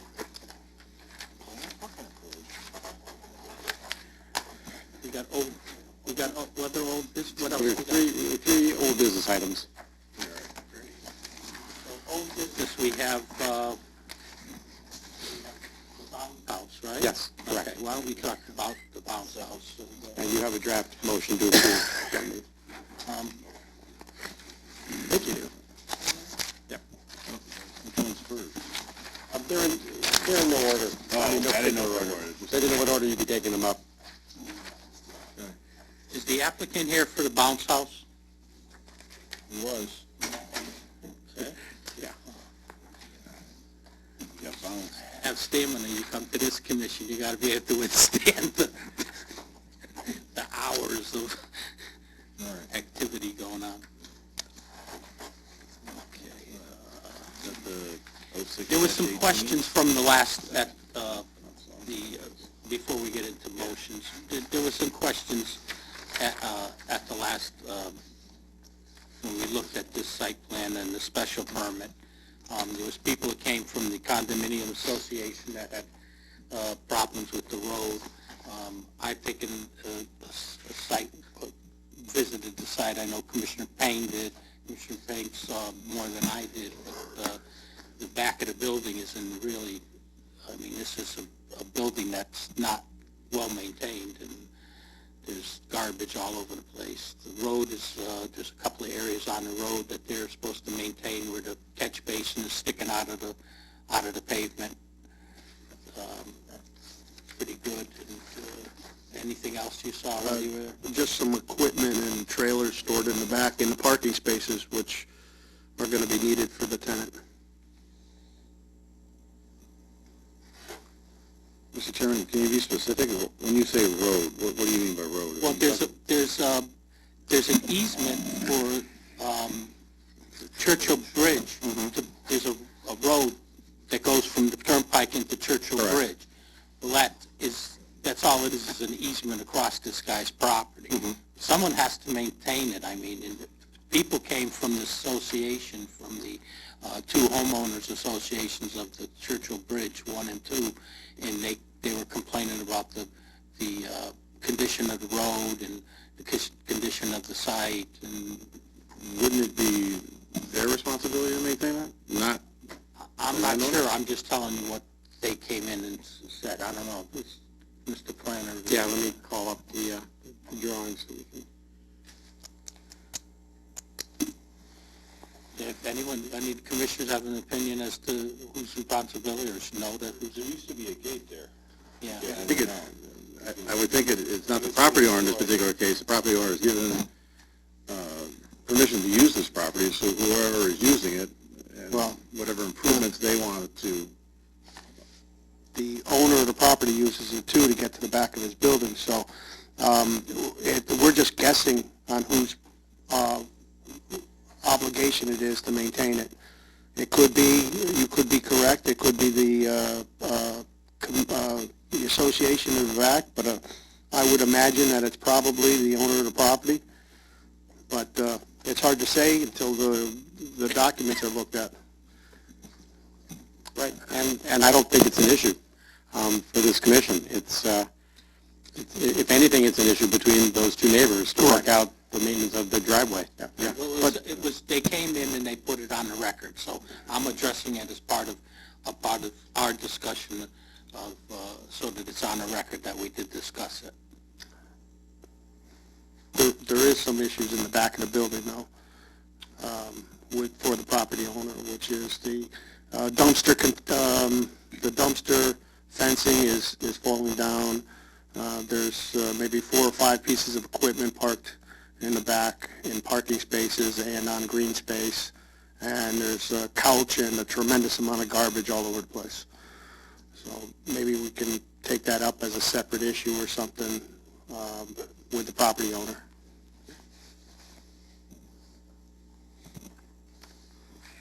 How much leeway we got as far as conditions under a special permit, Mr. Planner? Well, if there are aspects of the activity that could potentially impact a neighbor, then I would say you would have a fair amount. But it doesn't sound like this property is going from a a vacant lot to high-intensity use. It's an existing building that is now getting a new tenant. So I'm personally not seeing anything that requires anything that needs to be mitigated. I mean, it's not like they're proposing long hours. It's late at night next to a nursing home or something of that sort. So I don't really see any need for any conditions. For this application to work, you need the full capacity of the parking at the rear of the building, at least for the employees. Oh, so you're concerned that the parking spaces, although you can see them in an aerial photograph, then They're being blocked or being, at this point, non-usable. oh, because they're blocked by junk and stuff. Okay. Oh, okay. Well, that's certainly a reasonable condition of approval, is that all the parking spaces shown, or all the parking spaces that are there, are made accessible or are accessible. Yeah, that's a reasonable condition. Tie that into a condition where the employees are to use the rear parking for their parking. Well, you could, but I think the important thing, as you touched on, is that those spaces be usable for anybody. Well, the reason I recommend the employees is because no customer is going to park in the back there. Mm-hmm. So that's why we usually, when you put these parking spaces in the rear of the buildings, they're usually useless unless you require just the employees to park there. Yeah. Well, I think you could certainly make that a condition of approval, is that they clean up, or you can find some more technical term, but they clean up the rear parking lot so that all the spaces that are shown in an aerial photograph are in fact usable for employees or others to park. I know your intent is not to prohibit customers from parking there. Your intent is just to get it fixed up so that people can use it, those spaces. Yeah, because we're using that as part of the parking count. Correct. Very much so. Any questions on that? Any comments, commissioner comments on this application? Mr. Camillo, excuse me? Just another jump on in. Yeah, you want to read the motion, and can you write some language for him to add as a condition? You want to do that now and give it to him, or so he could read it as one continuous motion? Okay.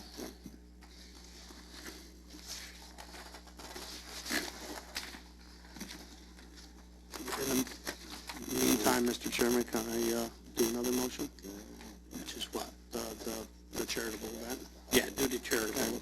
Mr. Chairman, I proposed we petition 1118 special permit section 3.2.7 charitable event at 2550 Berlin Turnpike, Fernando Realty LLC owner, Melinda Gooden, 66 Highview Avenue, Weathersfield, Connecticut, applicant contact. I move to approve petition 11-18 special permit section 3.2.7 charitable event at 2550 Berlin Turnpike, Fernando Realty LLC owner and Melinda Gooden, 66 Highview Avenue, Weathersfield, Connecticut, applicant contact, conditions none. Second. Motion made, and second. Any comments? All in favor? Aye. Opposed? Okay, you're obviously not here, she left. Okay, I have one sentence for you. Let me just read it and then we can add it. All equipment, trash, and other material shall be removed from the rear parking area. To make the parking usable. Mr. Chairman? Yeah. Petition 0118, site plan approval at 3443 Berlin Turnpike, Garrett Homes LLC,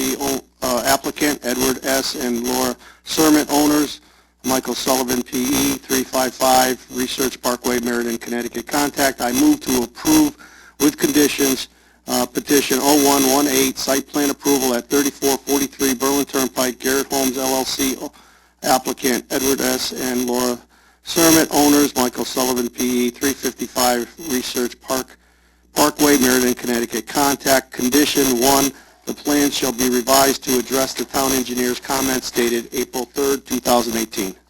And put the condition of, And, yeah, get the pavers be Pavers replaced be with, amended. And condition number 2, the pavers are going to be eliminated, and it'll be pavement up to the curb of the grass. second. Motion made and second.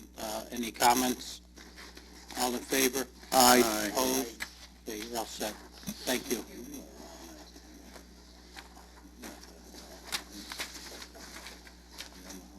So did we do the bounce fund? No, he's going to do it now, Michael. Petition 06-18, special permit, section 3.15.6, place of physical activity at 2631 Berlin Turnpike. Joanna Serrata and Alexis Pena, applicants. 2631 Berlin Turnpike Associates LLC, owner, Joanna Serrata, 304 Orchard Avenue, Newington, Connecticut. Contact.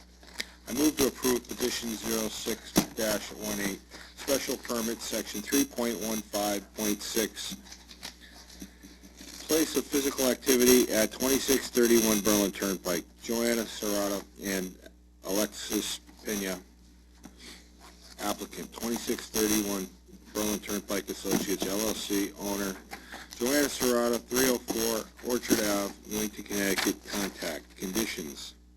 All equipment, trash, and other material shall be removed from the rear parking area to make the parking area usable.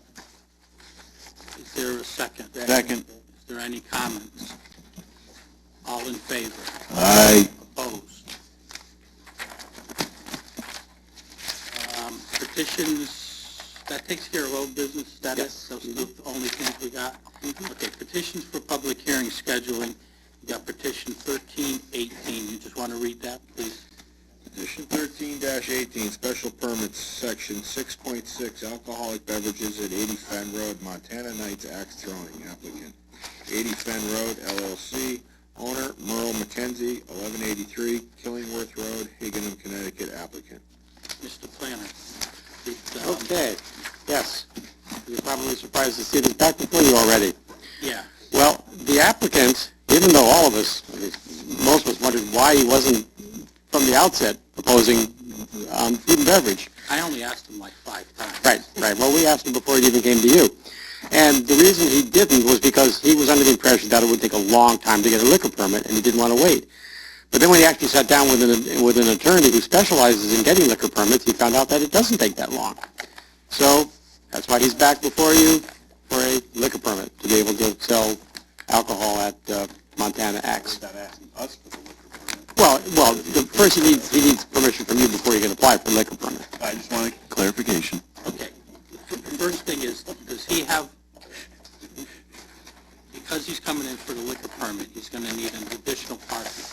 And we need a site plan. We need to see the site plan over again. We've got to look at a full site plan. Because when you go out there, there's a sign there that says that there's a pad site in front of this building. If that's the case, then we got to know that there's enough room to put the additional parking. Okay. And we should really have a master plan of what he's doing with the other pad site, or what he has in. There is no pad site. That's a figment of his imagination. Right there. There is no No. pad site. No. There's No. a sign there bigger than Yeah. life that says that there's a pad site. Yeah. I have a real problem with this, not with the applicant, with the property owner, because he didn't do what he was supposed to do from the beginning, and I'm not giving him an inch. Is the bond in place? Has anyone from staff gone out there, the town engineer, zoning enforcement officer, and come up with a list of deficiencies in the site plan? Yes, and there are a number of them. And the applicant's attorney, who specializes in liquor licenses, chose his words carefully and said he's not representing the client's site plan modification needs. That's something different. But I will go back and tell the applicant, all due respect, the commission does not consider it a complete application until a site plan is submitted. Under those conditions, then I'm not willing to schedule this until he comes in. I'm having a problem as the chairman of this commission having applications come in here that are not complete, because when they do, things fall through the cracks, we end up making mistakes, we're adding stuff, just like this, the engineer can't get to this applicant because he was working on the spill. I mean, if they're not complete, they shouldn't come to us for scheduling. We want complete.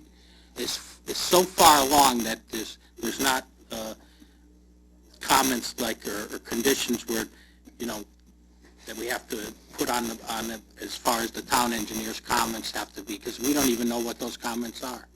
Yeah, I asked that applicant if he wanted to postpone, since the engineer won't be able to get to it until later this month, and he asked for the opportunity to make his presentation anyway. And as for the incompleteness of this one, I agree with you that the alcohol application is incomplete without the site plan, but that was a judgment call that would not be appropriate for me to make, but perfectly appropriate for you to make. And I will tell the applicant that that's your call, that you want a site plan. We will schedule this when he comes in to your satisfaction, that he has a complete site plan that addresses all the deficiencies. He has a bond in place. I want the bond in place because I don't trust this property owner, and I'll put it on the record.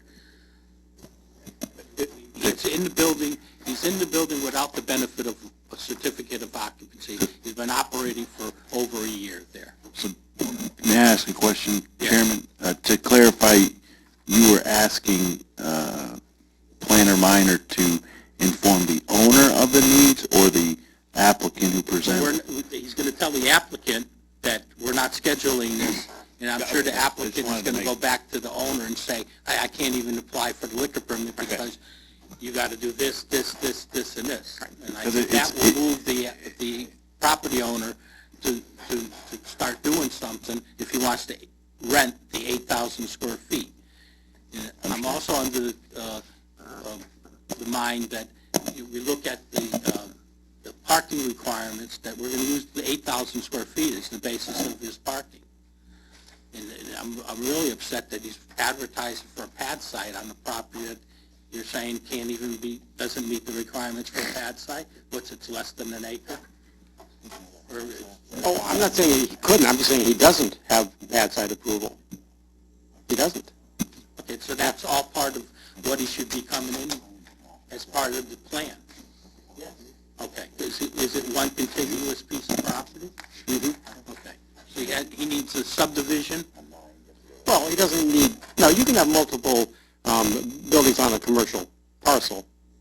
You just can't have multiple buildings in a single-family residential zone on one parcel. Any questions on this? Did anyone have a difference of opinion on how we should proceed? I just not comfortable with having people in buildings without certificates of occupancy. Commissioner Claffey. So, let me ask, because I brought this up about that same thing that environmental company has been operating for well over a year. To clarify, have we addressed that with the CEO and the owner, that they're still operating illegally? But they're not operating illegally. They never needed, there's a misconception that they needed your permission to operate. They didn't. For them to get a certificate of occupancy, they needed to bring to the building department an approved site plan, which they never got from us. I don't think No. They got site plan approval from this commission. But they never put up a bond for the deficiencies in the site plan. Right, but they weren't deficiencies until the site plan when that they should have been done. But when they applied for their CO, at that time they hadn't yet not done it. They just hadn't done it yet. So there was no problem at that point. So since then they haven't done what they should have done. Okay, since then they haven't done what they should have done until what? to the approved site plan? The striping, which is in the wrong place, there's a catch basin in the wrong place, there's a roof drain connected to a yard drain, which is not shown on the approved plan. But we allowed them to operate a business out of there, this town. No, we never... We just found out these things when the staff went out last week or so to find out what has After been done. a year of me asking that same question of this department. I brought it up a year ago. You did. I did. Right. Do they have a CO now or not? I don't know. I don't have any. Are they going over to inspect it, or? Yes, he did. They went to inspect it, and they came up with these list of deficiencies. But we don't, not the building inspector, the building department didn't. Did you advise the building department that there's no CO over there? Or did you? Do we know that, okay, how do you know? That there's no CO. No, I'm not. No, I have no idea whether there is or isn't, I have no idea whether there is or is not. What I'm a CO. saying is, I when asked did you this guys talk question a about year ago if we had approved a site plan for that business, not the axe throwing guy, the other business, because it's all one. And it How do you know hasn't, that there is no CO, okay? They came in, they got site plan approval. They moved into the building, okay? At that point, someone from this office should have went out there, inspected, and said, okay, you want to move in, you need a certificate of occupancy. These things are deficient in your site plan. Put up a bond. There is no bond. So if there's no bond, there's no CO. that's what and that was my question. Commissioner Wood. Well, I agreed with you to a point. Yeah. I think you started on the right track, but there could be a CO without the bond. The bond would only be requested by either engineering or the building department at the time the CO was going for. So they could decide no, that, I don't believe that they ever came in, from conversations with Mike, that they ever came in for a CO. But I don't think a bond is required. A bond is only required if there are deficiencies and you're looking to still move forward, then the town is looking for assurance that that will be done, and the assurance is the bond, whether it be a cash bond or performance bond. So typically, we don't get bonds unless there's an issue. And then that issue comes out because they are doing inspections, and we want to open the axe throwing place tomorrow. Well, you don't have this walk-in, you don't have this done, it's not striped properly. Then you would request a bond. I believe that's how it works. Right. Yeah. Right, now, did Mike tell you that there's no CO? Yeah, I thought that's what he said. I don't know, I'm asking. Yeah. I think that's what he said last meeting. Okay. But it wouldn't be, but it would have nothing to do with the zoning department. I'm not blaming you. I'm saying that this has been brought up and it's been on, and now it looks like this commission is holding up a business when we're not. We've been asking this guy for now 3 or 4 months why you're working on a non-approved site plan. Because I don't think we still have yet to have, let me rephrase that, it's an approved site plan, but not complete by all the checks, not completed by approved, the final nail in the coffin did not happen. And then they just went in there and they opened up and, I don't know what they're dumping in the ground there. I know they classify themselves a hazardous facility. And I've never signed any Mylars for any plans for that particular thing. Right, I was the right, chairman at the time. because after the site plan that was the complicated one with the coming in from the back, they then decided not to do it. That's why you never signed that Mylar. They came in then a year or so later with a simpler one, which got approved, which I'm pretty sure you signed the second one. I don't think I did. Well, Mike wouldn't. Remember the second one coming to this? I don't either. Oh, it did. Oh, it absolutely did, and got approved by you. The second one was the one where they eliminated the existing driveway on the south out to 10 and replaced the one on the north. That was the second site plan. And I think you signed that Mylar, but they obviously went ahead and did a whole bunch of things. Some of it, but not all of it. Commissioner Wood. I think this commission actually acted in good faith for the approval of the last applicant for the axe throwing. We kind of went on the fact that the site plan would be done. It looks like that's not probably moving along as fast as it is, and there's also new requirements, because you did, Mr. Chairman, ask him if there was going to be food and beverage, and he basically told you no. Well, he said no, not at this time. So those improvements still haven't been made, but I don't think we held up the applicant. But right now, I believe his landlord is holding him up, and that's their problem, not ours. Yeah, thank you. That's exactly where I'm going with this, that, So I think to you're put pressure- extremely justified. Yeah, and to in- put in pressure not scheduling them. on the, to put pressure on the property owner. You have no pressure on him at all. The only pressure could come from the tenant that wants to rent the 8,000 square feet. It's if that was not the case, he would not do anything. So that's where we are. We're not scheduling. Very good. Is that it for items to be scheduled? Nothing else? Just that one, just Town- one item. Yeah. Town planners report? Okay,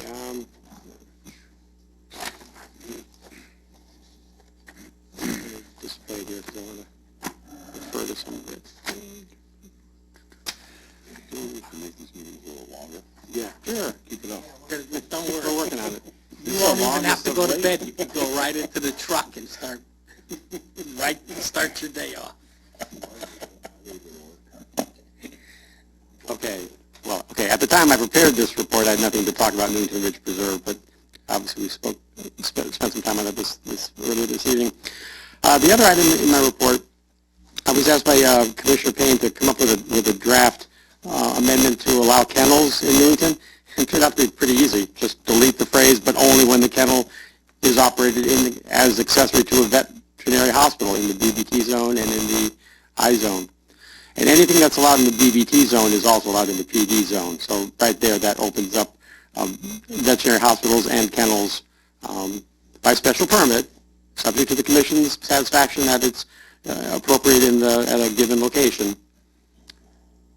So and then a definition of kennel from my definition of zoning terms. So if the commission likes, I can send this to CROG and we can have a hearing on it. Mr. Chairman? I'm seeing this, so, Yeah. I think there's, open it up for discussion. I think there might be other things, so I don't know if I'd send it to CROG yet. Can we have a meeting where we can discuss it possibly first? Sure. If the other commissioners want to entertain it at all. I'd entertain to talk about it more. Mr. Fox?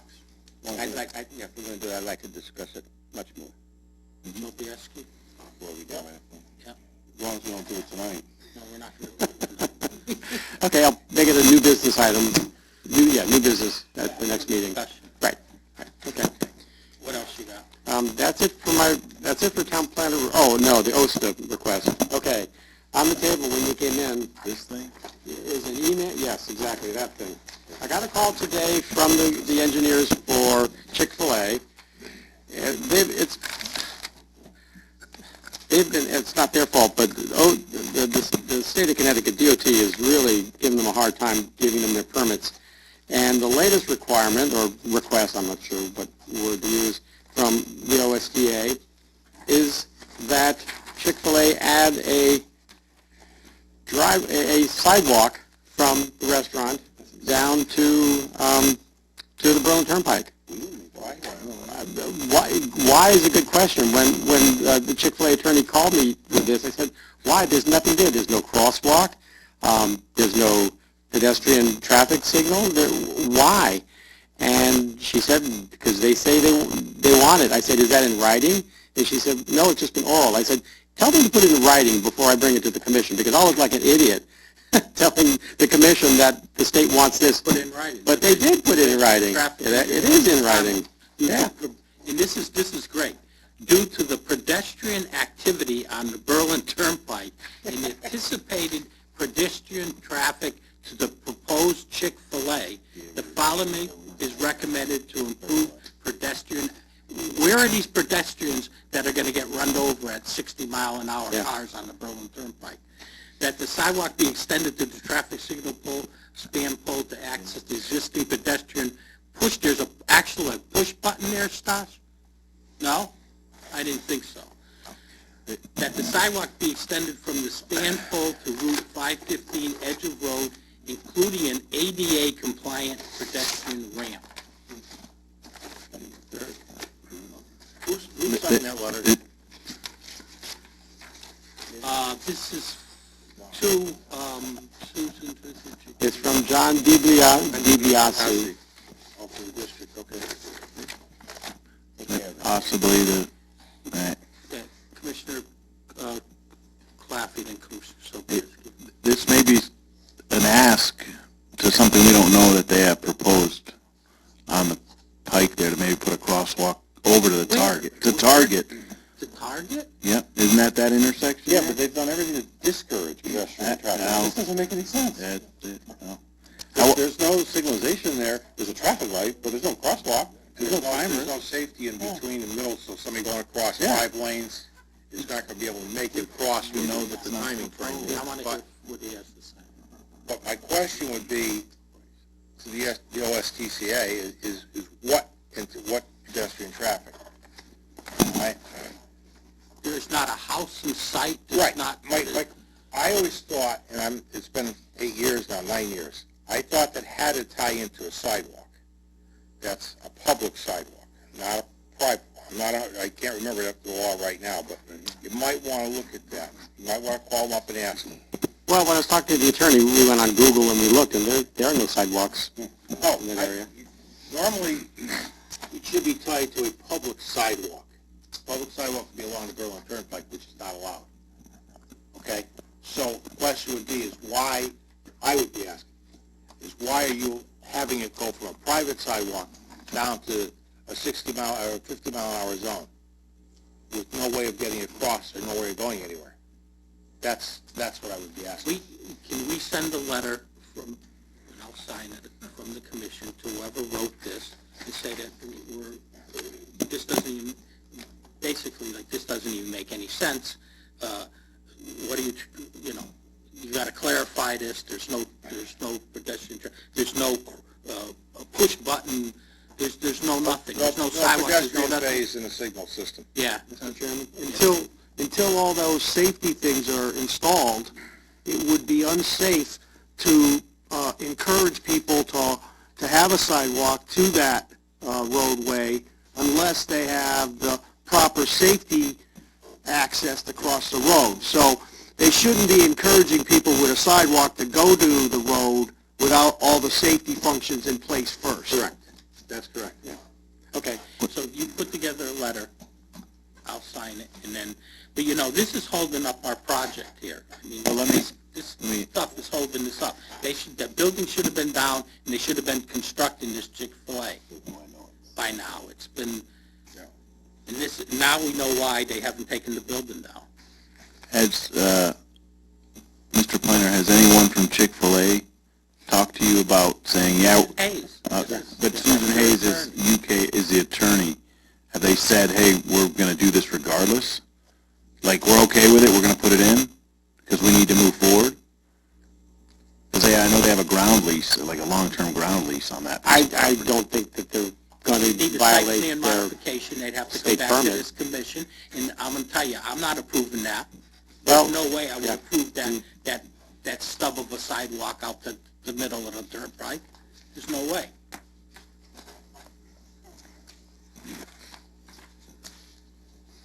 So we have to get it clarified, we got to get them, I don't know if this is going to take an act of Congress, right, Stanley? It shouldn't. It should be.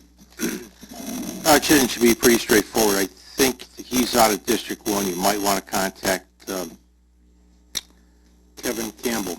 I can email his number tomorrow morning. Well, I would prefer to write back to the person that sent the email. Okay, fine. But I would cut an email into Kevin.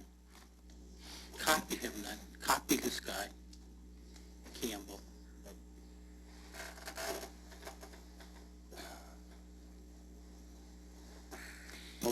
So this person that wrote this is not even from this district, probably doesn't even know the site? I think he's in District 1. He's supposed to know the site. I believe he's a permit inspector down there, and I believe he should know the area. That's just my, Can I ask a question? Who drew this plan with this thing? The EL company, the consulting engineer. Okay, so for Chick-fil-A. Chick-fil-A's engineer, yes. Mr. Mr. Chairman? Yes. If you read the highlighted part in the Division of Traffic Engineering comments, Yeah. A, Yeah, I read actually, those. it does say that there's an existing pedestrian push button. I'm not aware of it, but But I'll go there tomorrow. I go to lunch there, I'll go there tomorrow and get out of the car and look. The pedestrian crosswalk is at 173 and Berlin Turnpike. There is a pedestal there, which is at Richard Street, which is down at, That's right by Arby's. That's where it is. Yeah, that's a half a mile away. tell me where it is. 1,000 feet, sorry. I like to exaggerate a little bit. Okay, we good on that? Yep. Okay, what else? Okay, so under communications, I gave you a copy of the letter that Mayor Zartarian sent to our delegation, asking them to oppose Governor's Bill 50.45, which was still recommended out of committee, so it will go for a vote to the full legislature. And also under communications, I gave you a copy of the inland wetlands proposed amendments to their regulations. They're required to send copies of their amendments to you before they act on them, so you have them. I've been through there. I don't see any problem with it, but How do you know what they made as changes? They just gave you, they didn't do like when we make changes, they highlight and underscore and, no. Oh, you gave me the wrong one. Huh? I asked them to give me, I asked, because what they gave me had no marking, so I said, this is useless, so I asked them to send me one with markings, and that's the one that you were supposed to get. Yeah, I was trying to figure it out. Yeah. I'm sorry, I clicked the wrong button, I gave you the wrong one. Okay, I will send you the one that shows the underlines and strike-throughs, but the Yeah, changes because we're were... looking at it, I'm saying. No, you have to know. What did they change? They didn't I will change send, anything. I will send you that tomorrow. Okay. Okay, and I'll put under communications again for your next meeting. And it won't be acted on for several months, so there's plenty of time for you to submit comments on it if you want to. Public participation.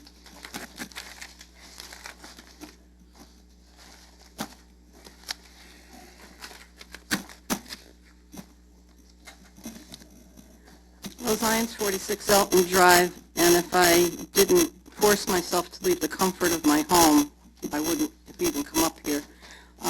It's difficult enough to hear you when we're sitting here, and people don't speak into the microphones, but NCTV's broadcast of this is all garbled, and I called and they said that it was your microphone, so I came up here because it's not your microphones. The same thing's happening over at the monitor in their office. And I must admit that in between the garbled tones and a couple of phone calls, I was paying attention to the Plaza Azteca public hearing, but I must have missed where the opposition and those in favor were able to come up here. But The thing was not closed. oh, so they don't have a chance to come up and speak? Okay. Like I say, it was in between a lot of things going on. But something that's come up on Facebook, and I've just, once again, I'm going to question this about the authority that the TPZ has over the banners on, or the sheets on the signs at the Clem Lanier Field, because apparently a notice was sent out to the parents what they could do and what they couldn't do, and to please adhere to the regulations, because if they didn't, then the TPZ was going to do away with the tradition. I did not realize that you had control over that. I've been told in the past that certain signs that I've asked about that you have no control over. In looking to find out when that conversation came about, it happened to be around the same time that the McDonald's no left turn sign was discussed.